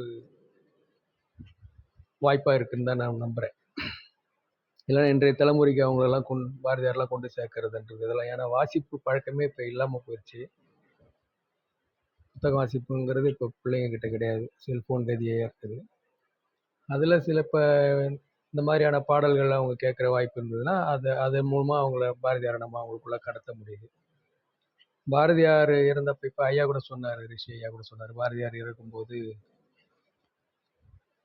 கூட யாருமே ரொம்ப குறைவான பேர் தான் இருந்தாங்க. அது பற்றி நான் ஒரு வெண்பாவே எழுதியிருக்கேன், இங்கே கூட போட்டிருக்கேன், ஏன்னா அதை நான் படிக்கிறேன். பாரதிர பாட்டெழுதி பார்த்த பலன் ஏதுமில்லை. தான் சுயநலமா சிந்திக்கவே இல்லை. வீட்டுல கூட அடுப்பு எரிக்க கூட நெருப்பு இல்லாத உணவு கூட தயாரிக்க முடியாத அளவுக்கு தான் அவங்க வீட்டு அடுப்பு தூங்கிட்டு இருந்தது. பூனை தூங்குற அடுப்பா தான் அவங்க வீடு இருந்தது. பாரே அதிர்ற அளவுக்கு அவர் பாட்டு எழுதுறாரு. பாருனா பாரே யாருக்கிட்ட இருக்குதுன்னா வெள்ளையர்கள் கிட்ட தான் இருக்குது. பார் நம்ம கண்ட உலகம். பாரதிர பாட்டெழுதி பார்த்த பலன் ஏதுமில்லை, பாரதியின் மைந்தன் என்று வாரியதும் ஏதுமில்லை. பாரதியின் மைந்தனா அவர் சரஸ்வதியோட மகன் அப்படின்ற பேர் தான் பெறாரு. அதனாலதான் பாரதி என்ற சுப்பிரமணிய பாரதி என்ற பேர் அவருக்கு அந்த அடைமொழி கிடைச்சது சரஸ்வதியோட குழந்தை பாரதிய சரஸ்வதிக்கு ஒரு பேர் பாரதி இல்லையா. பாரதியின் மைந்தன் என்று வாரியதும் ஏதுமில்லை. பாரதியம் பாடிய நம் பாரதியம் பாடியனா இப்ப இந்தியாவோட விடுதலைக்காக பாரதியம் அப்படின்னு நான் அந்த வார்த்தையை உபயோகிக்கிறேன். பாரதியம் பாடிய நம் பாரதியின் பாடை வழி பார் அதிக பேர் இல்லை 10. அந்த பார் அதிக அப்படின்றதுலயும் பாரதி இருக்கிற மாதிரி ஏதாவது வழி அமைச்சிருந்தா மறுபடியும் அந்த பாட்டை முழுசா சொல்லிடுறேன். ஆரதிர பாட்டெழுதி பார்த்த பலன் ஏதுமில்லை, பாரதியின் மைந்தன் என்று வாரியதும் ஏதுமில்லை. பாரதியம் பாடிய நம் பாரதியின் பாடை வழி பார் அதிக பேர் இல்லை 10. 10 பேர் தான் இருந்தாங்களாம் அவரோட கடைசி இறுதி யாத்திரையில. 10 பேரோ 9 பேரோ 11 பேரோ அப்படி எனக்கு சரியா வரல. அப்படின்னு அந்த பாடல் எழுதியிருந்தேன். இது அவருக்கு சமர்ப்பிக்கிறார். அது ஆதங்கத்தை தான் வெளிப்படுத்திருக்கேன் அந்த பாடல் மூலமா. ஒரு திரைப்பாடல் ஒன்னா பாடிடுறேன். சிந்து நதியின் இசை நிலவினிலே சேரன நாட்டிலம் பெண்களுடனே சுந்தர தெலுங்கினில் பாட்டிசைத்து தோணிகளோட்டி விளையாடி வருவோம். சிந்து நதியின் இசை நிலவினிலே சேரன நாட்டிலம் பெண்களுடனே சுந்தர தெலுங்கினில் பாட்டிசைத்து தோணிகளோட்டி விளையாடி வருவோம். ஒரு நிமிஷம்.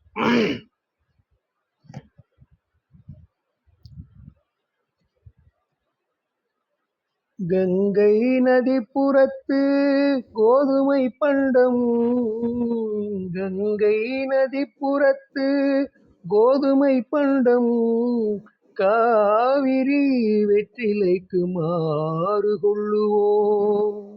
சிங்க மராட்டியர்த்தம் கவிதை கொண்டு சேரத்து தந்தங்கள் பரிசளிப்போம்.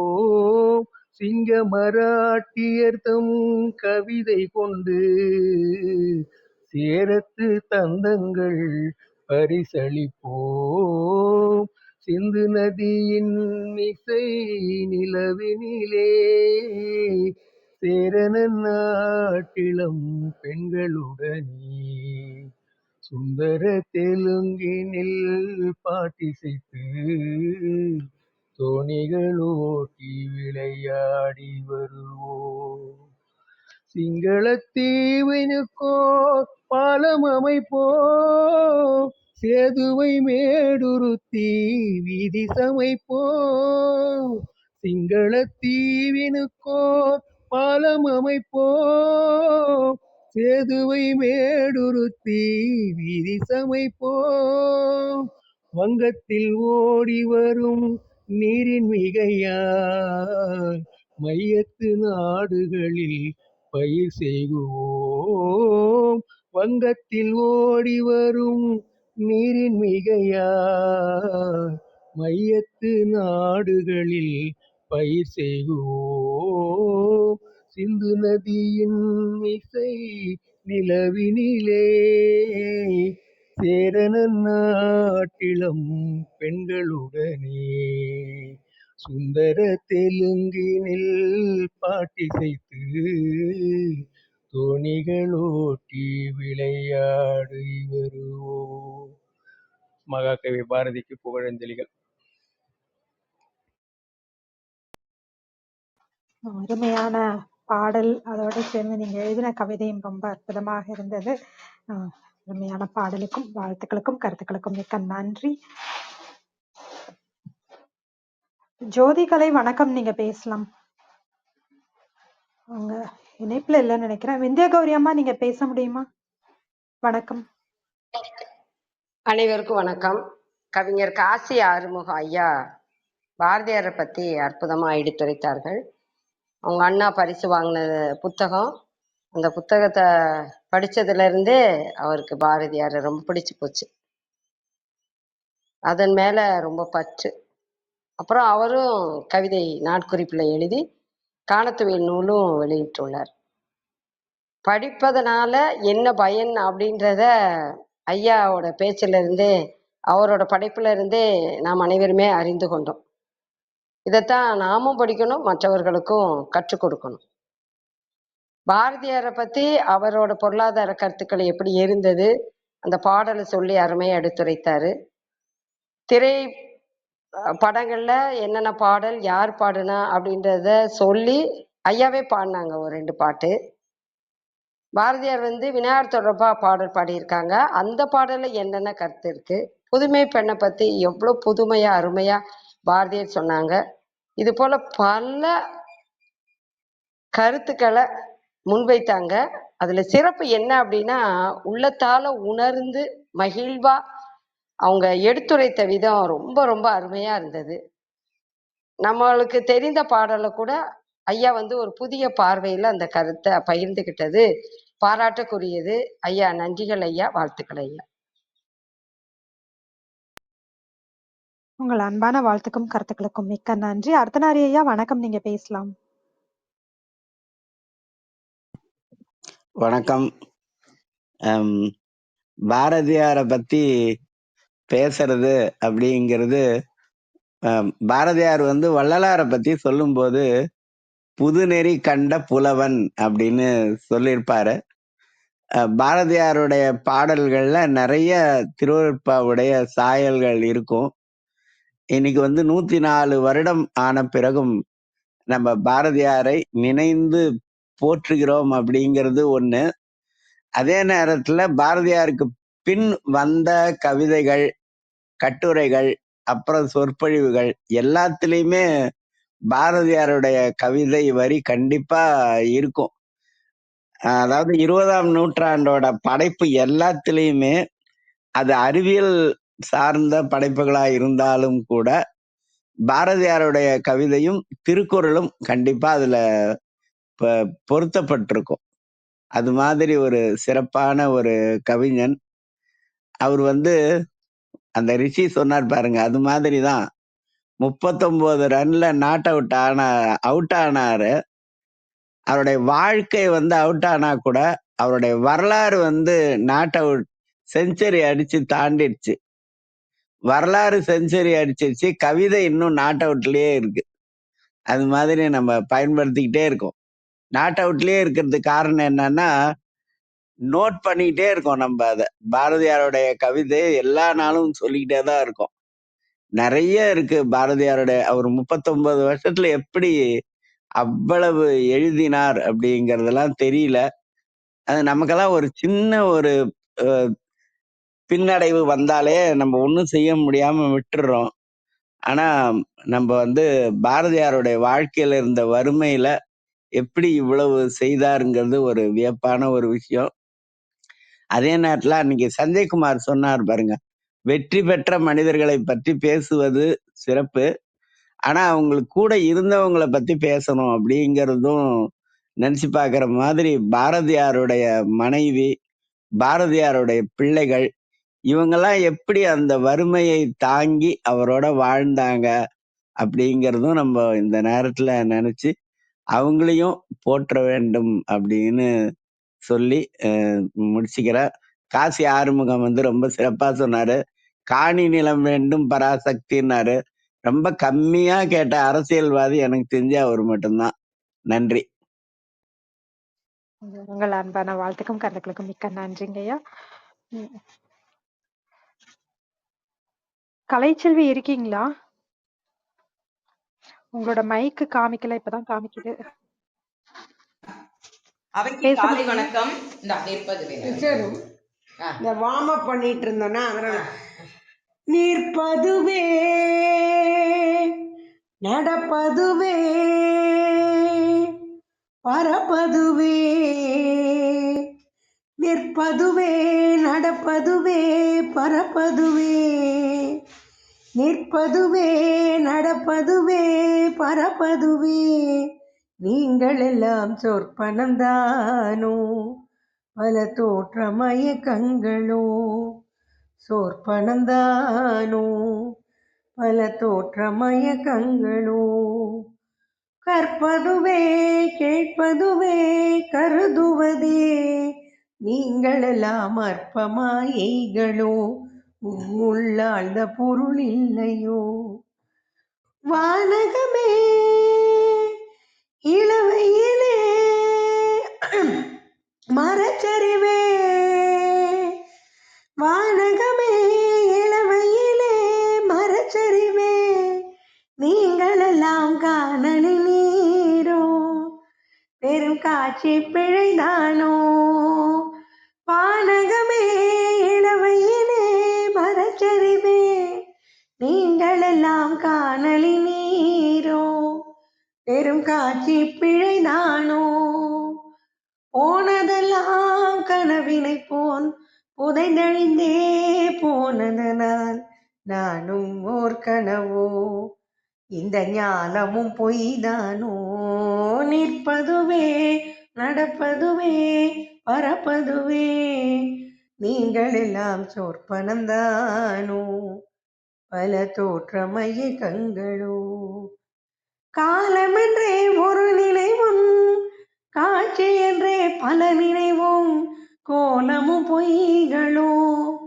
அங்கு குணங்களும் பொய்களோ காலமென்றே ஒரு நினைவும் காட்சி என்றே பல நினைவும் கோலமும் பொய்களோ அங்கு குணங்களும் பொய்களோ காண்பதெல்லாம் மறையும் என்றால் மறைந்ததெல்லாம் காண்ப வந்தோம் நானும் ஓர் கனவோ இந்த ஞானமும் பொய்தானோ எங்கேயும் எப்போதும் சங்கீதம் சந்தோஷம் ராத்திரிகள் வந்துவிட்டால் சாத்திரங்கள் மூடிவிடும் காலை இலங்கையில் காஃபி மாலை ஸ்டுடியோவில் ஷூட்டிங் இரவில் பாட்டு கச்சேரி இளமை என்றென்றும் இளமை என்றும் என்றும் இன்பமயம்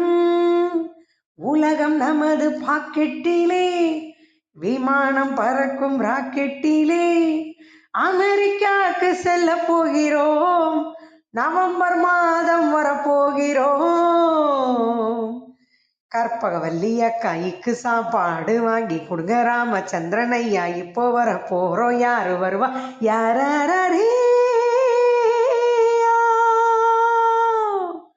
எங்கேயும் எப்போதும் சங்கீதம் சந்தோஷம் ராத்திரிகள் வந்து விட்டால் சாத்திரங்கள் மூடிவிடும். காமான் எவ்ரிபடி, அனைவருக்கும் சரித்திரம் படைப்போம் சார்பாக என் நெஞ்சார்ந்த நன்றியை தெரிவித்துக் கொள்கிறேன்.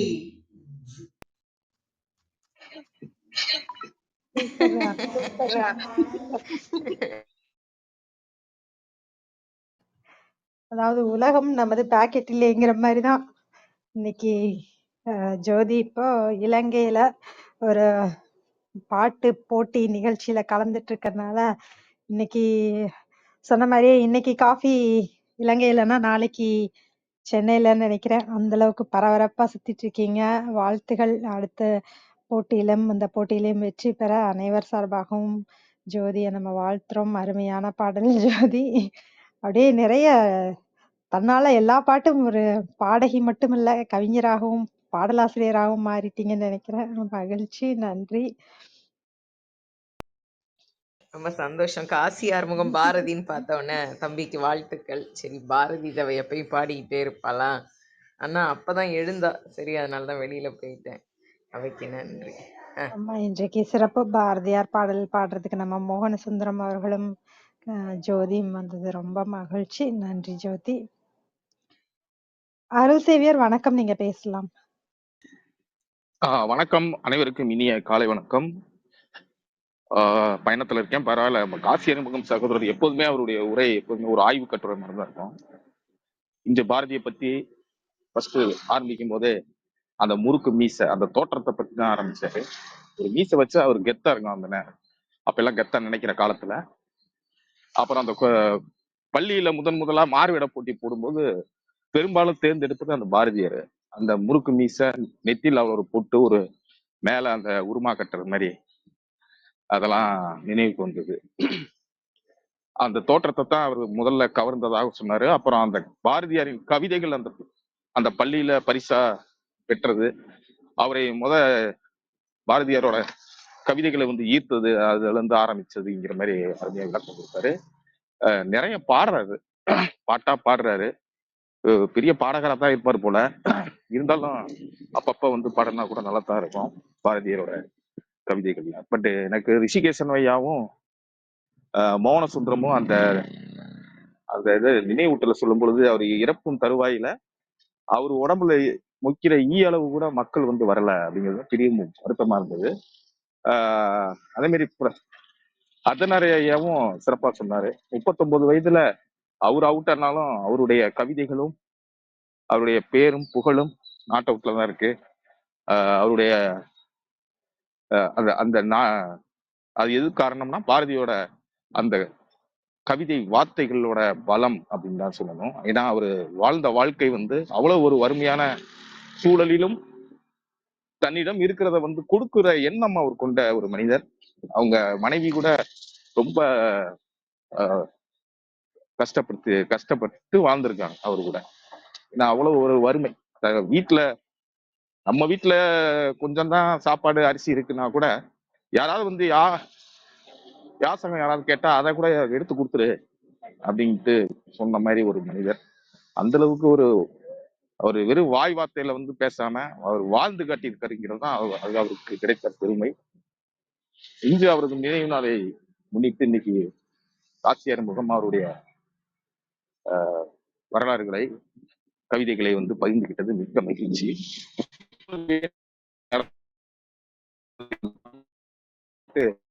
நான் 4 லைன் பாடலாம்னு நினைச்சேன், கரெக்டா நினைச்சிட்டு இருக்கேன். ஜோதி பாடிச்சு, அருமையா இருந்தது. எனக்கு ரொம்ப பிடிச்ச பாட்டு அந்த பாரதிங்கிற படம். அதை பார்த்ததுக்கு அப்புறம் தான் நிறைய அந்த படத்துல இருக்கிற பாரதி வாழ்ந்த வாழ்க்கைய நான் அப்ப அந்த படத்தை பார்த்து தான் தெரிஞ்சுக்கிட்டேன். சிறப்பு, வாழ்த்துக்கள் காசி அனுபவம். உங்களுடைய எப்போதுமே உங்களுடைய உரைகள்லாம் பாத்தீங்கன்னா ஒரு ஆய்வு கட்டுரை மாதிரி தான் இருக்கும். எனக்கு லாஸ்ட் டைம் நீங்க பேசும்போது கூட எனக்கு அந்த பாரதியாருக்கு அந்த போட்டோ உருமா கட்டி மீசிய முறுக்கி அந்த நேரத்துல கூட அந்த நிகழ்வை கூட சொன்னீங்க. அவரு வெயிட் லாஸ் ஆயிருந்தார் ரொம்ப. இந்த மாதிரி ஒரு போட்டோ வேணுங்கிறதுக்காக அப்ப வந்து அந்த நேரத்துல எடுத்த போட்டோ அப்படிங்கிற தகவல் கூட நீங்க சேகரிச்சு நீங்க கொடுத்துருக்கீங்க.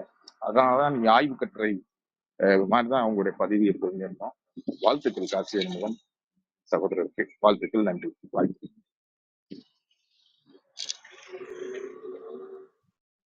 உங்கள் அன்பான வாழ்த்துக்கும் கருத்துக்களுக்கும் மிக்க நன்றி. வேறு யாருக்காவது கருத்துக்கள் இருந்தால் பகிரலாம்.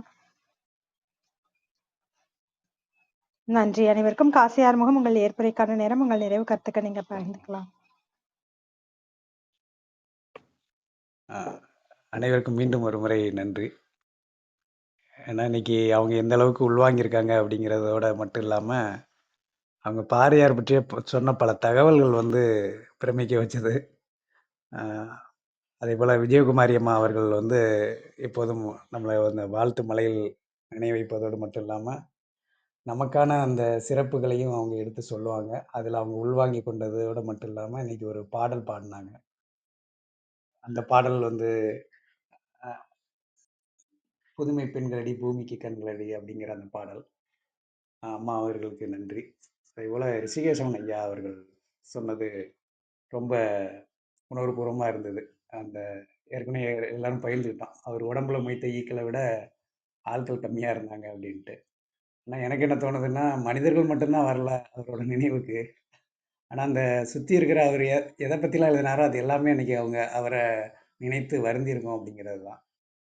பிரபஞ்சத்தில் இருந்து அனைத்து உயிர்களையுமே பற்றி அவர் எழுதியிருக்கிறாரு. அது அனைத்துமே வந்து அன்று வருந்திருக்கும் அப்படிங்கிறதான் எனக்கு சொல்ல தோணுது. அதேபோல் அவர் சொன்ன தகவல் அந்த 11.9 அதனுடைய சிறப்புகளை பற்றியும் சொன்னார் ஐயா. மற்ற தகவல்கள் வந்து இன்னைக்கு அவர் மூலமாக நம்ம தெரிஞ்சுக்கிட்டோம். ஐயா அவர்களுக்கு நன்றி.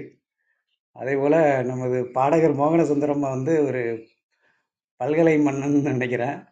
ஏன்னா இன்னைக்கு அவர் எழுதின வெண்பா வந்து அவர் சாதாரணமாக எழுதலை அப்படிங்கிறது தெரியுது அதை பார்த்தாலே.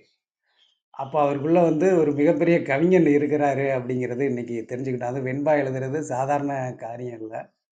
அதான் அந்த பாரதியை பற்றி அந்த வாழ்வியலை அந்த 4 வரிக்குள்ள அழகா எழுதியிருக்கிறாரு. படித்த உடனே வந்து ரொம்ப பிரமிப்பா இருந்தது. அவருக்குள்ள உள்ள அந்த மகா கவிஞன் ஒருவர் உறங்கிக் கொண்டிருக்கிறார் அப்படின்னு தான் சொல்லணும். அ சகோதரர் மோகனசுந்தரம் அவர்களுக்கு நன்றி. விந்தியகுரி அம்மா அவர்களுக்கு எப்பவுமே வந்து என்னுடைய ஒரு அந்த எழுத்து ஆர்வத்தின் மீது அம்மா அவர்கள் வந்து எப்போதுமே ஒரு தூண்டுகோலாக இருக்கக்கூடியவங்க. அவங்களுடைய அந்த வழிகாட்டுதல் வந்து எப்போதுமே எனக்கு இருக்கணும். இன்னைக்கு அம்மா அவர்கள் சொல்லும்போது அந்த வாழ்வியலோட அவங்க உணர்வுபூர்வமா சொன்னாரு அப்படின்னாங்க. நிச்சயமா ஒரு சில நிலை வரும்போது நம்மளுக்கு தெரிந்த ஏதாவது ஒரு அ தத்துவங்களை மனசுக்குள்ள நெனச்சுக்கிட்டோம்னா, நம்மள அறியாமயே ஒருவித அ ஆற்றல் நமக்கு கிடைக்கும். அது யார் சொன்னதா இருக்கலாம். அந்த நேரத்தில நம்ம அத நெனச்சுக்கிட்டு அவங்களுடைய கருத்துக்கள உள்வாங்கிக் கொண்டு, நம்ம அந்த செயலை எதிர்கொண்டோம்னா, நிச்சயமா நம்மளுக்கு ஒரு பக்கபலமா அது இருக்கும். அதே மாதிரி தான் ஒவ்வொருடைய திருக்குறளாகட்டும், பாரதியின் வரிகளாகட்டும் அப்படிங்கிறது நமக்கு ஒரு பரிச்சயமா இருக்கும். அதனால வந்து எந்த ஒரு செயலையும் செய்யும்போது, நம்ம முன்னாடி உள்ள வழிகாட்டிகள் யாரையாவது ஒருவர நினைத்துக் கொண்டோ, இல்லன்னா அவர் கருத்துக்களை உள்வாங்கிக் கொண்டோ நம்ம அந்த செயல செய்யணும். அது நம்மளுக்கு வந்து உணர்வுபூர்வமாவே வந்து ஒரு ஆற்றல குடுக்கும். அந்த மாதிரி தான் நான் உள்வாங்கிக் கொண்டதும் பாரதியே. அம்மா அவர்களும் அதையே சொன்னாங்க. நன்றிகள் அம்மா. அப்புறம் நம்ம அர்த்தனாரி ஐயா. அவங்க எப்போதுமே வந்து அந்த கடைசியா ஒரு பஞ்சு வச்சுட்டு போயிருவாப்புல. கம்மியா கேட்ட ஒரே அரசியல்வாதி வந்து பாரதியார் தான் அப்படின்ட்டு. காணி நிலம் வேண்டும்ன்ட்டு அப்படின்ட்டு. உண்மையிலேயே அவருக்கு வந்து அந்த காணி நிலம் வேண்டும் அப்படின்னு பாடல்ல கூட அவர் என்னெல்லாம் கேட்டாரு அப்படிங்கிறது நம்மளுக்கு வந்து ஒரு இயற்கை எந்த அளவுக்கு அவர் ரசிச்சிருக்கிறாரு அப்படிங்கிறது நம்மளுக்கு தெரியும். அதேபோல வந்து வள்ளலார் வந்து புதுநெறி கண்ட புலவர் அப்படின்னு சொல்லி அவரு உள்வாங்கியிருக்கிறாரு. பாரதியார் எந்த அளவுக்கு வள்ளலார உள்வாங்கியிருக்கிறாரு அப்படிங்கிறதை ஐயா பகிர்ந்துகிட்டாங்க. ஐயாவுக்கு நன்றி. அதேபோல இன்னைக்கு பாடல்கள் ஆ நிற்பதை நடப்பது பாடல் வந்து பாடிட்டு, அதுக்கப்புறம் ஒரு பாடல் பாடுனாங்க. எனக்கு நிற்பதை நடப்பதை விட, அந்த பாடல் அவர் பாடும்போது எனக்கு அவ்வளவு ஈர்ப்பாயிடுச்சு. நம்ம கண்ணம்மா ஜோதி அவர்கள் பாடும்போது. அத விட அவங்க போட்டு அந்த வரிகள் போட்டு பாடும்போது, உண்மையிலே அந்த நேரத்தில எப்படி டக்கு டக்குன்னு அதெல்லாம் வரிகள் உள்ள வருது. அதுவும் அந்த ராகத்தோட பாடும்போது, அந்த சொல்லாடல் வந்து அந்த ராகத்தோட பாடும்போது, அதுக்கு ஒரு திறன் வேணும்.